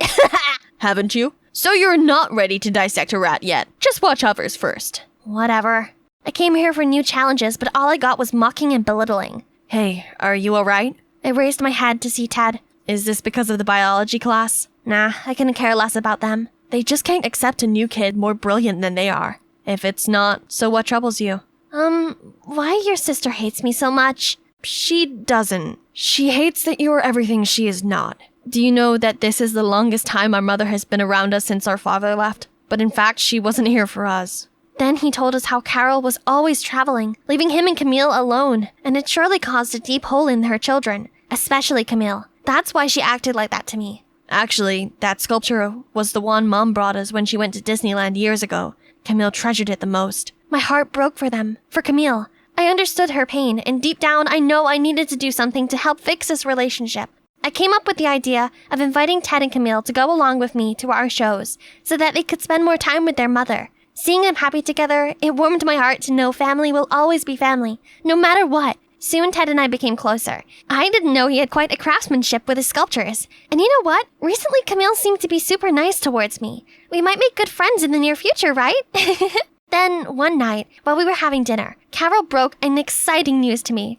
Bummy, congratulations! Some sponsor sent your application to a top medical school! Good job, Bummy! I haven't been this proud before, my child! Finally, I was a step closer to my dream!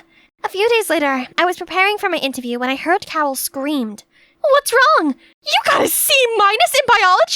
Someone mailed the sponsor a copy of your test, and now they are uninterested. They don't believe that you're a genius with this low score. Oh, my hard work is gone. Who did this? Ted and I looked at Camille at the same time. She was biting her nails nervously and sweating. So Camille did it to me? After everything happened? Camille, why? Cause Mom always loved her than us. What? It's okay. It's good that it happened. I was going to reject it anyway. What? I'm very thankful for your kindness all this time, but I couldn't live on your help any longer. But Carol, there's a bigger problem here. You have been so buried in what could happen in the future to other kids, while you have ignored the present. You've ignored your kids. You have been looking in the wrong places for extraordinary kids. Did you know Camille has a YouTube channel with over 10,000 followers? Did you know that Ted is incredible with woodwork? He has a sculpture of you that he carries around, hoping for a day he can give it to you. They need you, really need you, more than me or any kids need you. So where would you go? I just got admitted into a special program at the Johns Hopkins University. I was going to tell you tonight. Actually, I was preparing for the interview with them. Oh my, you're stronger than I thought. Can I see it? The sculpture of me, I mean. It's so beautiful. I'm so sorry, guys. I wanted to be someone significant. I wanted to be a big deal, but there is no bigger deal than being your mom. I'm sorry. I'm going to make it up to you. Bummy, I'm so sorry. I was angry and didn't think enough. I am so sorry. And thank you for everything you did to us. I know it's hard for you to forgive me, but I forgive you. The car was eerily silent as the taxi drove me to the interview. I read my acceptance letter over and over during the trip. I earned it by my hard work, and I was determined to reach my dreams by my own effort. Finally, I could come to the place where people saw my true potential and attempted to help me reach my fullest. And here I was, ready to hold my dream medical degree. Our school has never witnessed a prodigious student like Bummy Alana. Only in 1 year, she has not only finished her course, but also contributed greatly to endoscopy surgery of the US with her new discovery. Thank you, Mr. Adams. First, I couldn't find enough words to tell how glad I am for all the opportunities America has given me. The dean offered me a position here at the university. I am grateful, but I had to reject it. The woman who first took me to America thought she was saving me, but she never realized I was where I needed to be. My home, where I was much needed than here. So, I'm going back home to my family in Nigeria, and I hope to use all my knowledge to help my community. But whenever American needs me, I'll always be here to offer my humble help. Here they are. Carol, Ted, and Camille were also here to celebrate with me. They were all sad to know I was not staying here, but life is always open for a reunion, right? And finally, I was home, with Mom and Dr. Jeff. One day, I was checking the new pack of medical equipment sent from America when I saw a sculpture of me. You sent for me? I didn't think you would make it. As long as it's you, nothing's impossible. Oh, wait. Hey guys! Hi, Bummy! Welcome to your mother-daughter channel. My name is Carol, and this is my extraordinary daughter, Camille. They send their regards. That's my dad, Marcus Baldwin, the world-famous jockey. Now he's the chairman of a super successful horse racing club. As his cherished only child, I was given everything I could ever dream of. But then, something big happened that changed things. Before I tell you more, don't forget to like and subscribe. At the age of 8, I was in the playroom brushing my doll's hair when Dad let this tatty-looking woman and her daughter in. Audrey, I'd like you to meet Belinda and her mom. They're going to be staying here for a while and be our new maids. Belinda looked so frightened. So, feeling bad for her, I took her hand and let her play with my dolls. We soon became the best of friends, and I even managed to persuade Dad to let her attend the same school as me. Unsurprisingly, I grew up obsessed with horses and dreamed of becoming a famous jockey like Dad. I practiced riding my horse, Jackal, every day after school, and we became quite the formidable team. Soon, I was winning a heap of junior contests, and even the newspapers predicted I'd be the next big name in the world of horse racing. This certainly helped my popularity at school, and I began a clique full of elite members. However, there was one slight problem. Due to Belinda's humble background, the other girls didn't get with her. Where did you get those shoes from? Your grandma? Did you let your grandma style your hair too? Come on, girls. Let's see if the canteen has any oat muffins left. Everything was practically perfect, and to put the cherry on top of the cake, I was invited to a gala event for talented young jockeys. I needed to look the part, so I got my driver to take me to the mall to find the most amazing outfit. But on the way, everything changed. I woke up in the hospital, wearing an ugly gown and feeling dizzy with confusion. Oh my, you're awake! Huh? Why am I here? Sweetie, you were in a car accident. You've been in a coma for the last 2 years. 2 years? What? No way! That meant I'd missed out on 2 whole years of my life and was now 17! I missed my own sweet 16th! Once I got over the initial shock of being Sleeping Beauty, I made sure to ask the most important question. Is Jackal okay? Who won the Grand Youth Championship? After catching up with my parents, they told me something even more surprising. Audrey, you've been very poorly, and we thought we were going to lose you. You needed a new kidney, but we weren't matches. But Belinda was, and she donated you hers. We are so grateful to her that when her mom sadly passed away, we decided to adopt her. She's now your sister. I was sad to hear about Belinda's mom, but grateful for what Belinda did for me. I'd always seen her as my sister anyway. Right after I got discharged from the hospital, I was excited to get back to school and resume my life. Only, it seemed the world had moved on without me. No one dressed like me anymore, and I was stuck in a class with 15-year-olds. I tried to interact with them, so when I saw the teacher pinning up a picture of an elderly man, I asked if this was her grandpa. The whole class fell silent for a second, then suddenly exploded with laughter. It's the president, Audrey. How was I supposed to know? At lunchtime, when I went to join my old friends, I overheard them talking. 2021 called, it wants its tennis skirt back. What language is she speaking? Oh my god, Audrey is like an alien. She doesn't know anything. I mentioned the lucky girl syndrome trend, and she literally looked at me like a fish. Come on now, you know she can't help it. Let's go get some cheese fries. Anything you say, Belinda. Belinda was on my side, right? It kind of felt like she'd stepped right in and taken my place. At least my parents would be glad to have me home, right? Wrong. Mom was always shopping, attending yoga class and the spa, but she didn't ask me to go with her. Instead, she always asked Belinda. It felt like she'd forgotten that me, her real daughter, actually existed. Meanwhile, at the riding club, as I traipsed through the stables, I heard Dad talking to Belinda about an upcoming event. I'm so lucky you're here to help promote this event. I'd be lost without you.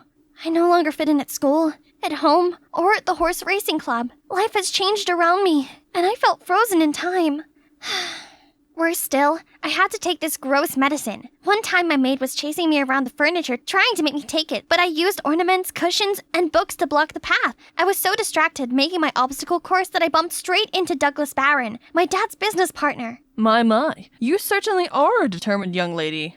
Later that evening, Dad called me into his office. I thought he was going to grumble at me for not taking my meds, but instead he said something I wasn't expecting. It seems that Douglas is rather impressed by you. He wants you to date his son, Damien. The firm's been under a lot of pressure recently, and having Douglas on side would be beneficial, especially as he's our biggest stakeholder. What? You want me to date a stranger just to help your business? I can revive the business myself without having to do that. I just need to win the horse racing tournament. No, it's too soon after the coma. You're not ready yet. Dating is the only way.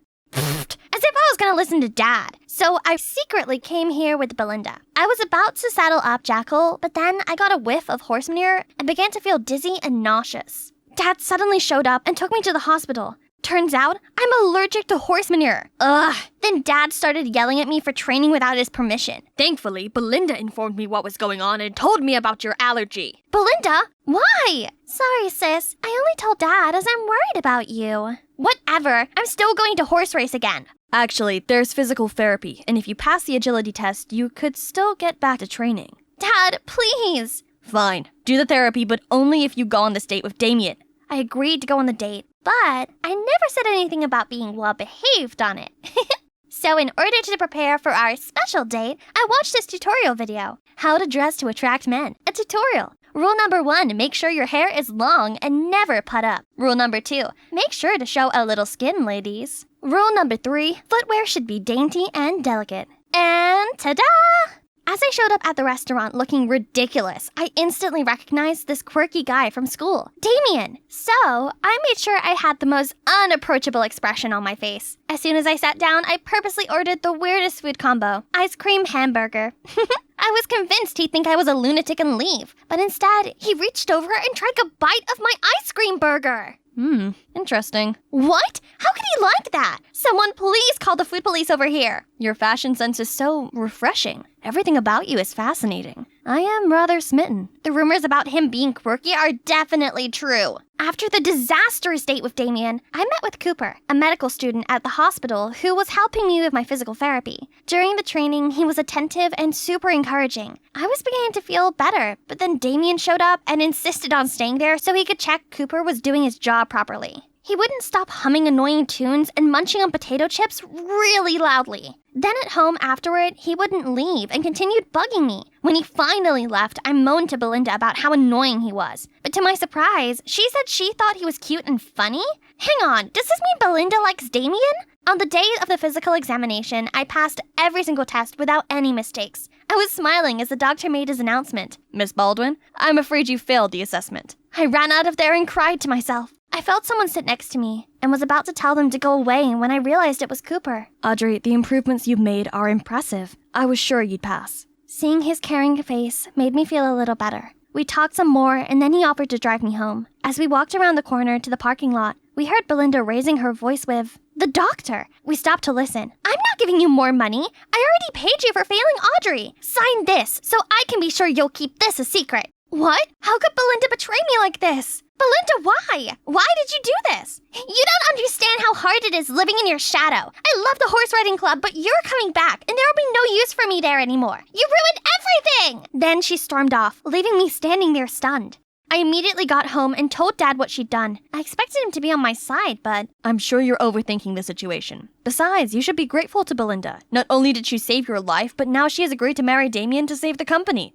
Belinda was only doing this to steal my life. It wouldn't work. I was more determined than ever to go back into horse riding and claim back my life. Mine! Meanwhile, Cooper helped find another doctor to test me, and this time I passed. I showed my results to Dad, and he finally allowed me to go back to training. But when I brought up Belinda bribing the doctor again, he just remained quiet. Am I even his daughter anymore? Okay, change of plan then. I met up with Damien to ask about his marriage with Belinda. So, did you agree to the marriage? No way! I don't want to marry whatever her name is. Great! I mean, that's sad. Well, my heart belongs to you.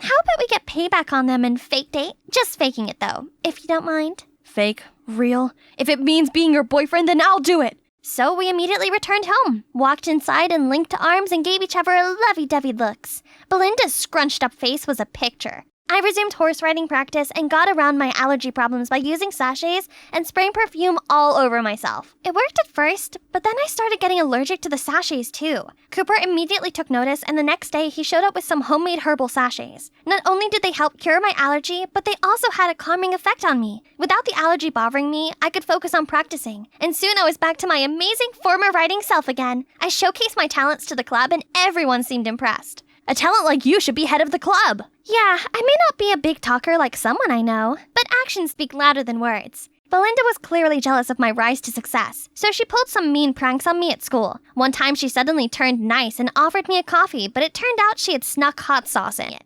I was so mad. I changed her ringtone to fart sounds and called her number. It was hilarious!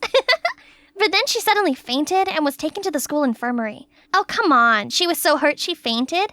I told the other students she was faking it, but instead of listening to me, they all took Belinda's side. You're so ungrateful. Belinda even gave you her kidney, yet you scared her so much she fainted? Yeah, you wouldn't be here today without her. What kind of person are you? Feeling deflated and not listened to, I ran off. I stormed home, and on the way, bumped into Cooper. Unable to hold my emotions anymore, I burst into tears. He insisted we went for a walk, and I ended up spilling out everything to him. I don't condone what Belinda did, but I kinda see it from her perspective. She's an orphan who longs for a family. She finally found her place in the world, and then you woke up and became a threat. I never thought of it like that before.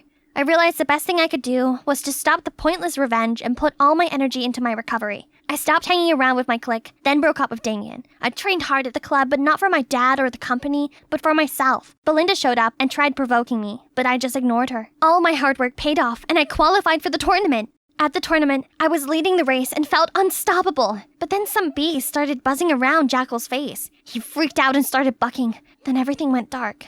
I woke up in hospital feeling drowsy and saw someone rummaging in my bed. Belinda, what are you doing? Then Cooper appeared. Is this what you're after? I saw Belinda swap the sachets for pollen ones to attract the bees. I bet she also switched the ones before to worsen your allergies. What did I do to deserve this? It's so easy for you, isn't it? Because of you, I've lost everything. Belinda, how could you? Apologize to Audrey right now. No, I won't. This is all your fault. It's all my fault. Many years ago, I was in a relationship with Belinda's mom. We ended on amicable terms, but it was only in her final days that she told me the truth. Belinda is my daughter. I didn't want to upset anyone, so I kept it to myself. But then when you needed a kidney and Belinda ended up being a match, I used this as a reason to suggest adopting her. Then you woke up and we were so happy. I didn't realize how this had affected Belinda, or you, Audrey. Please forgive me. I want to put it right. Mom and me were so shocked, and Mom told him to go and find Belinda. After Dad left, Mom hugged me. Sweetie, both you and Belinda deserve warmth and love. I promise things will be better from now on. As I left the hospital the next day, I saw Belinda walking toward me. I'm so sorry. You've been nothing but good to me, and I was horrible. I was so worried about you when you were in the coma. But when you woke up, I got scared no one would want me anymore. I care about you, Audrey. You're my sister. I wrapped my arms around her. You've always been a sister to me, Belinda. But please, no more pranks. Then I saw Cooper walking over to me, holding a huge balloon. Looks like you have company. I'm glad you both made up. Here, I got you this. Hi there, I'm Maxine Coleman. I'm the only daughter of two world-famous rocket scientists. Since I was little, I was brought along each time they made a television appearance, and my plus one was always my best friend, Gail. What's your secret to such success? Well, we've both loved science since we were kids and decided to devote our lives to it. And family is our biggest motivation. It's not rocket science. Whoa, your parents are so cool. On our way home, Dad asked me, So, what's your dream, sweetie? While I was scratching my head for an answer, Gail already said, I want to be a talk show host, just like that lady tonight. That's great. You can definitely do it. Don't worry, Maxine. You'll soon know yours. However, both Gail and I had problems learning. While Gail struggled to say a proper sentence, reading and writing gave me the hardest time. Naturally, we both hated school. My parents took me to the doctor, and I was diagnosed with dyslexia. He also said I'd have much difficulty in school and wouldn't achieve high academic results. I was quite upset to hear that, but my pop-pop, who was a high school teacher, wasn't pleased with that remark. Nonsense. Maxine's very bright. Dyslexic or not, she'll succeed with the right method. Since then, Pop-Pop began helping me and Gail study. Each time we finished a book, he'd give us little rewards. He also introduced us to sports, and even brought us to cool places like museums, galleries, and aquariums. From the moment I stepped foot in the aquarium, I knew this place is right up my alley because dolphins! Look, it's following me! I immediately told my parents the good news that evening. I found my passion. I'll become a marine biologist when I grow up.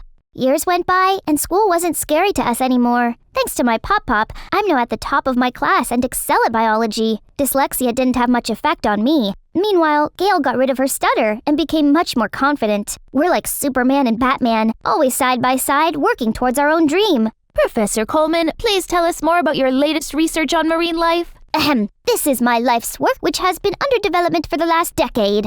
We both got into an elite high school, which would be a good jumping pad for our future. But unlike in middle school where I could learn at my own pace, I had to bend over backwards to have a good GPA since the curriculum here is so intense. Unfortunately, dyslexia returned due to stress, making things even harder for me. In class, I had to look up the dictionary every 5 minutes, which slowed me down. One time, I stayed in class during recess to correct all the D's and B's that I'd mixed up in my essay. That alone got me called nerd. On the contrary, the pretty, extroverted Gail already became the face of the students' council, and she still tried her best to help me. That's right, this is just a minor setback. But that's not all. Yesterday, my chemistry teacher asked me to read the lab safety rules. Don't taste or sniff. You should be wafting the spell. What? I mean, smell. Sorry. We're in chemistry class, not Potions 101, Professor Snape. That's how Snape became my nickname, all because of that Robbie guy.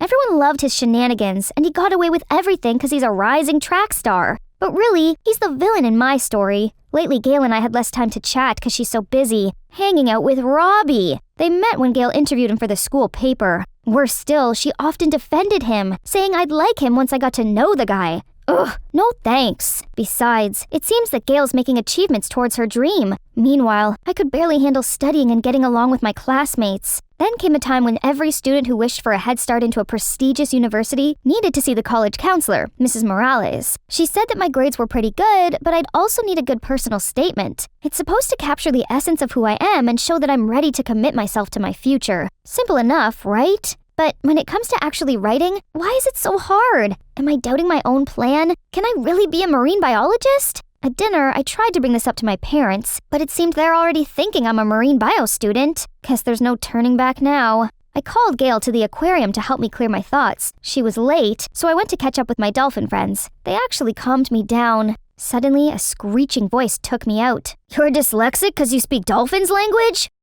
Should we find Dolphinese books for you? I turned around to see Gail and an entourage of her new friends and that buffoon. They started giggling. No word in the English language could describe how mad and humiliated I was. Did you really need to bring them here just to embarrass me? I walked away, but accidentally headed to a glass tunnel. It felt like I was fully submerged underwater. The horrible memory of the time I fell through ice into the deep, dark, frozen cold water came rushing back. I immediately dashed outside. Max, wait! I turned around to see Gail running after me. Watch out! A car's coming! I quickly pushed her away. The car didn't hit her, but she's injured. We brought her to the hospital ASAP.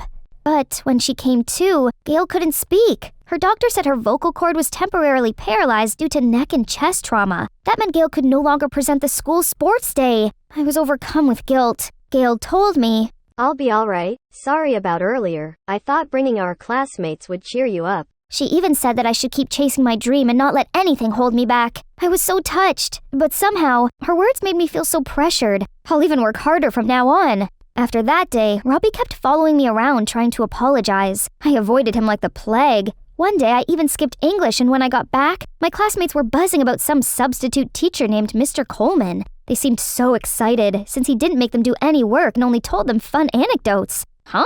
That name rings a bell. And later my suspicion was confirmed when I met with my grandpa's angry and disappointed look after school. I obviously went home to a raging storm, but it didn't matter. I used this chance to spill my guts about how exhausting school was, how annoying it was to be picked on by an absolute moron all the time while my bestie wasn't by my side. Strangely, Grandpa listened attentively, then simply said he'd handle it. A few days later, he revealed that his way of handling it was making me that dimwit's tutor. Worst idea ever! Even though Pop Pop guaranteed that clown would work with me, I still wanted to kiss that jock with an uppercut.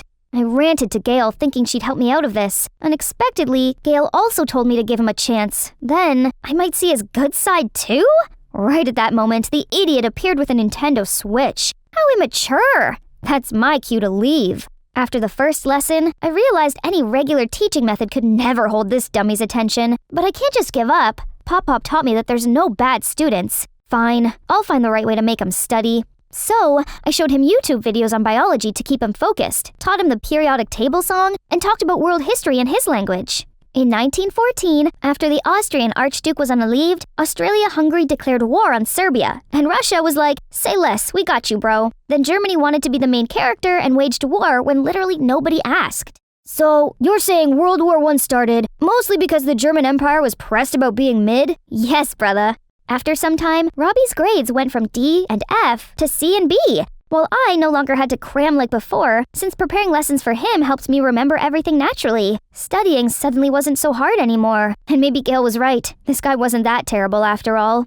One afternoon, Robbie shared some good news. Hey, my track meet went so well. Thanks for helping me with my grades, or else I would have been disqualified. Let's celebrate! Congrats! Can't celebrate without Gail. I heard she just got back from the hospital. Let's come to her place and get nuts! Moderately, though. Robbie passionately talked about his great achievement, while I told Gail that we're getting along now, but Gail seemed unenthusiastic. Then she coldly asked us to leave. We were both so confused. I asked Gail's mum and found out that most of her injuries had healed, except for her vocal cord. She's undergoing treatment, but her doctor was unsure how long it would take for her to talk again. Poor girl. Suddenly, Gail rushed out to put a piece of paper in my hand, then ran away. On my way home, I read the note. It's all your fault. If you didn't run, none of this would have happened. I'd rather get hit by a car. It would have only given me a broken arm. It's you who killed my dream. That's Gail's true feelings? Her words cut deep. When Gail returned to class, she didn't talk to anyone, and of course avoided me and Robbie. One time during recess, Mrs. Morales came to me and complimented my personal statement. She even said that if I kept up my GPA, I should have it all in my bag. That means my essay didn't seem as pretentious as I thought, right? Robbie was so happy for me, but I saw Gail's glare out of the corner of my eye and immediately signaled for Robbie to keep it down. At lunchtime, he asked if I was upset because of Gail. Not really. She'll perk up when she gets better. So, why the long face? Did Mrs. Morales say you have a bright future ahead of you? I'm not sure anymore. I made myself out to look like someone fully committed to marine biology in my essay, but deep down, it felt like I was lying. I can't even get close to water after falling through the ice that one time. I suddenly felt my throat closing and my eyes watering. I instinctively stood up and left without saying another word. I wanted to talk to my mother about this as soon as I got home, but I arrived in the middle of her conversation with Gail's mom. She brought us the good news. Voice therapy worked, and Gail could talk now. That's amazing. Gail's mom said she's waiting for me at the park, so I went straight there. At the park, I saw Gail standing by a pond. Thank goodness you can talk again. I always knew you'd recover for your dream. My dream? It's turned to ashes. Then Gail told me that although she could talk again, her buttery smooth voice didn't return. Oh no, I was dead inside and tried my best to comfort her. I still believed she could overcome this and regain her voice, the same way she got over her stutter. Easy for you to say. Do you know what it's like to have a demon in your throat? I don't even recognize myself anymore. No, you can still... How about you? Can you get over your fear to achieve your dream? Come on now, do it! With each line, Gail put another step forward, pushing me closer to the edge, until there was only a few inches between me and the water. Go on, it's for your dream. What are you afraid of? Gail took one more step, and I fell into the pond. My trauma took over me. I panicked, thinking this was it. Then someone pulled me out. Robbie! You're insane! She could have died! Gail just ran away crying. Don't yell at her. I shouldn't have picked at her wound. Also, this should be a practice for when I become a marine biologist. Seriously? Or are you just scaring yourself even more? My family expects this much from me. If I gave up on my dream because of a tiny little accident from when I was 13, I only have myself to blame. Dream this, dream that. Are you sure that's what you really want to do, and not just a 6-year-old girl's dream? Robbie's words jolted me awake. It's true that I no longer enjoy studying as much as when I was learning with Pop Pop. Every ounce of effort I put out recently was solely for a far-fetched dream that I'm not even sure if I want anymore. I don't want to disappoint my parents, but I can't keep struggling like this for the rest of my life. But I've held on to this dream for so long and worked so hard for it. What do I do if I give up now? You'll figure it out. Take your time. I used to play football and was sure that I'd become an NFL player. Then at one point I realized that's not my thing, so I quit. And after trying out many different things, I fell in love with track. Change isn't the end of the world. I can't believe it took me this long to realize that it's too early for me to commit. Change is normal. But what if I never find my life's ultimate goal, and I'm just wasting time? Jeez, chill, man. You're making someone like me, who couldn't care less about school, actually enjoy studying. You're living life and putting some good into the world. Ain't no time wasted. No need to be Martin Scorsese. You mean marine biologist, right? But thank you. I needed that. I came home to see Gail crying to my very concerned parents. Mom jumped to embrace me when she saw that I was drenched. Gail told me everything. Why didn't you tell us? We're so proud of you, and nothing would ever stop us. So, Gail revealed my fear of water from that accident when I was 13, and how much I tried to overcome that fear for my childhood dream. It's so difficult for me to talk about it, mostly because I can't admit to myself that accident left a scar on me, so I'd suppressed my pain all this time. Telling both my parents about it now actually felt liberating. Luckily, they're very understanding and allowed me time to find my true calling. As for Gail, I'm sorry. I was so frustrated with myself that I put it all on you. It's not your fault. Turned out, when Gail ran off, she was hiding behind a bush nearby and overheard my conversation with Robbie. His surprisingly wise take moved her as well. Gail said she'd keep doing therapy for as long as it'd take. Yes, I believe in you. If voice therapy doesn't work out, becoming a heavy metal rock star doesn't sound too bad. Wow, really? I thought Robbie was talking for a second there. After that, it was business as usual, but there's less pressure on me. I actually made a new friend this year and got closer to my best friend. Gail's voice is improving, and she's also having fun exploring other avenues besides talk show host now. Summer came in the blink of an eye, and I decided to volunteer at a school for students with learning disabilities. I wanted to help other dyslexic people like me learn to the best of their ability, the same way Pop Pop helped me. It sounds like a good start for my own self-discovery journey. That could be my dream job. If it's not, I'll keep looking. I'd just climbed back into the room when suddenly I heard a voice. Jasmine, how come you're only getting home now? I turned around to find Emma standing there. That's my business. Don't come home late like this again, okay? You'll be grounded if your dad finds out. I shrugged and closed my door without saying anything. Yep, that's Emma, my stepmom. She doesn't actually care. She just pretends to. If it wasn't for her telling my dad to forbid me from singing, then I wouldn't have to sneak out to go practice like this. Different day, same story. Yet again, I've had to lie about going to my singing practice. Honestly, I can't wait to be an adult so I can do whatever I want. Dad, I'm going over to Mix to study, I said as I headed for the door. Suddenly, Emma pulled me back and handed me a bottle. Huh?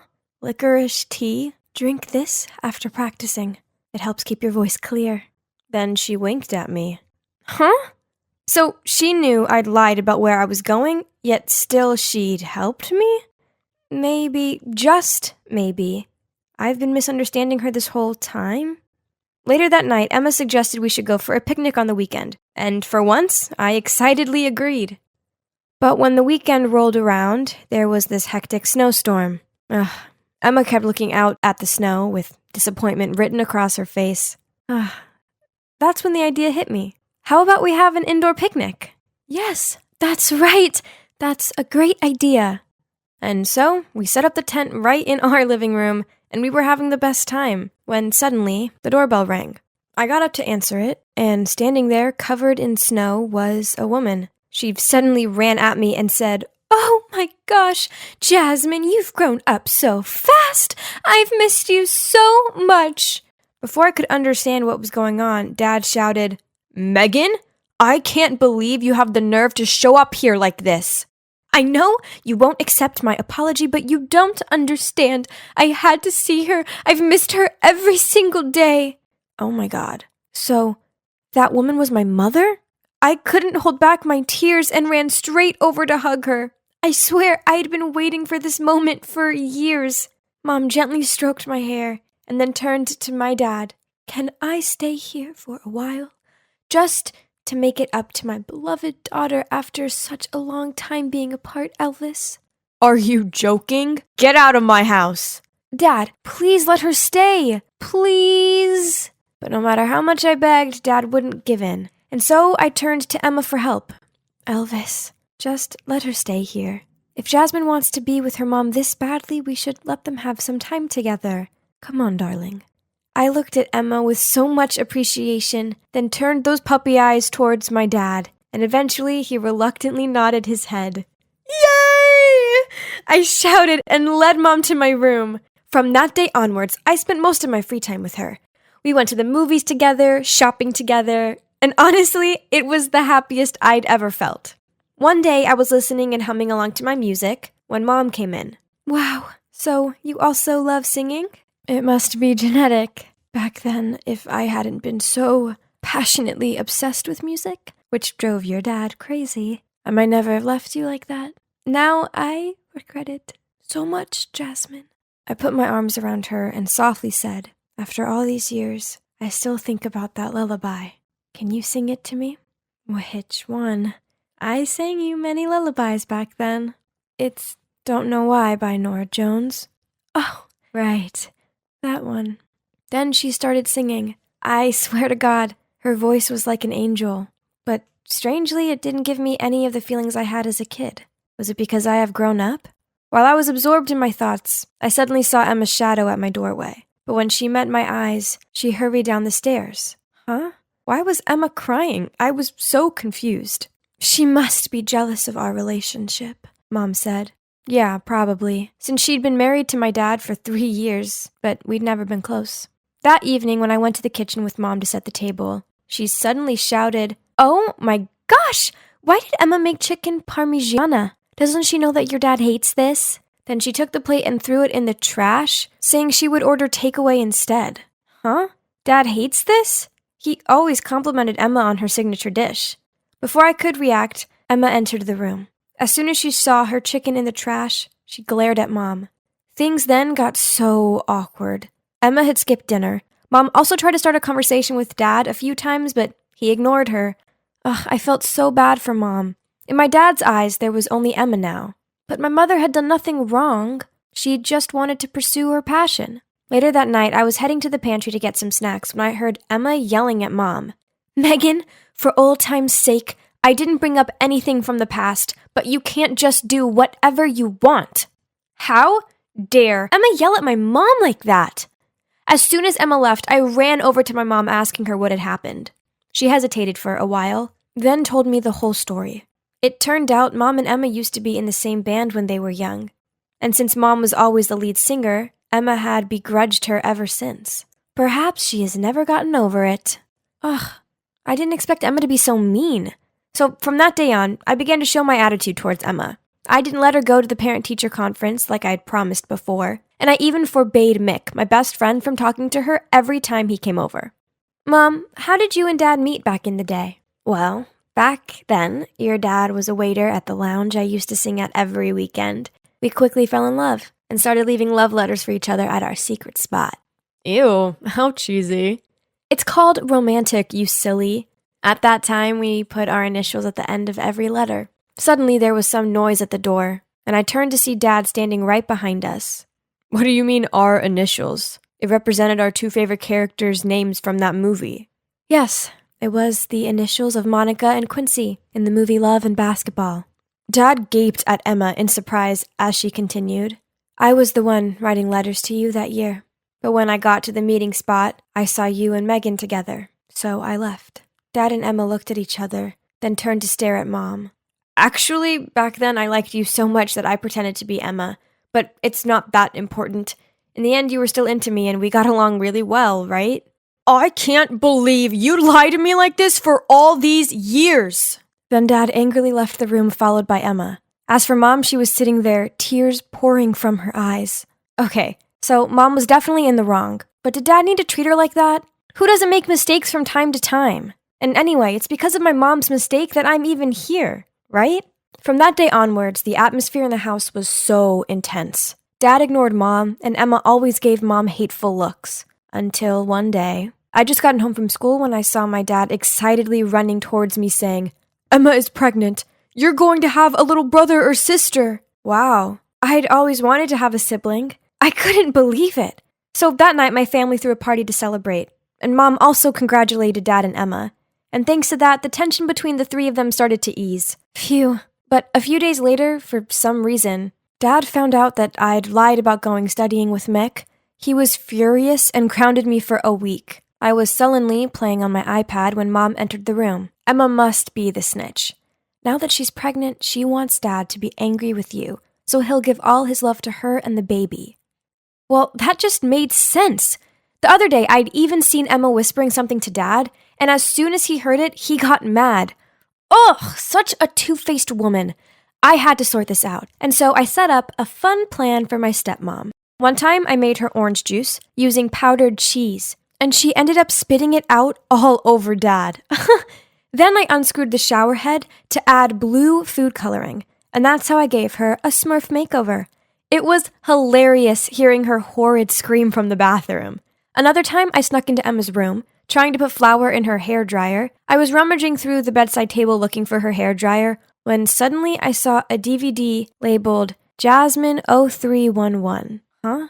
What's this? Why was my name on it? Curious, I went back to my room to play it, and then I couldn't believe my eyes.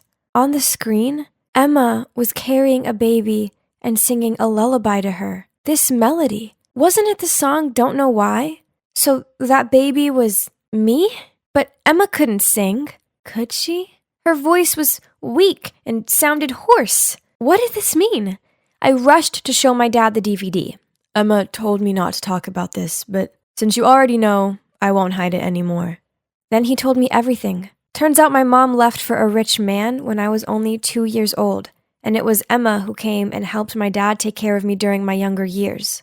Oh my gosh. What? So all those memories of my mom's warm hugs and lullabies were all actually of Emma? A feeling of guilt welled up in my heart.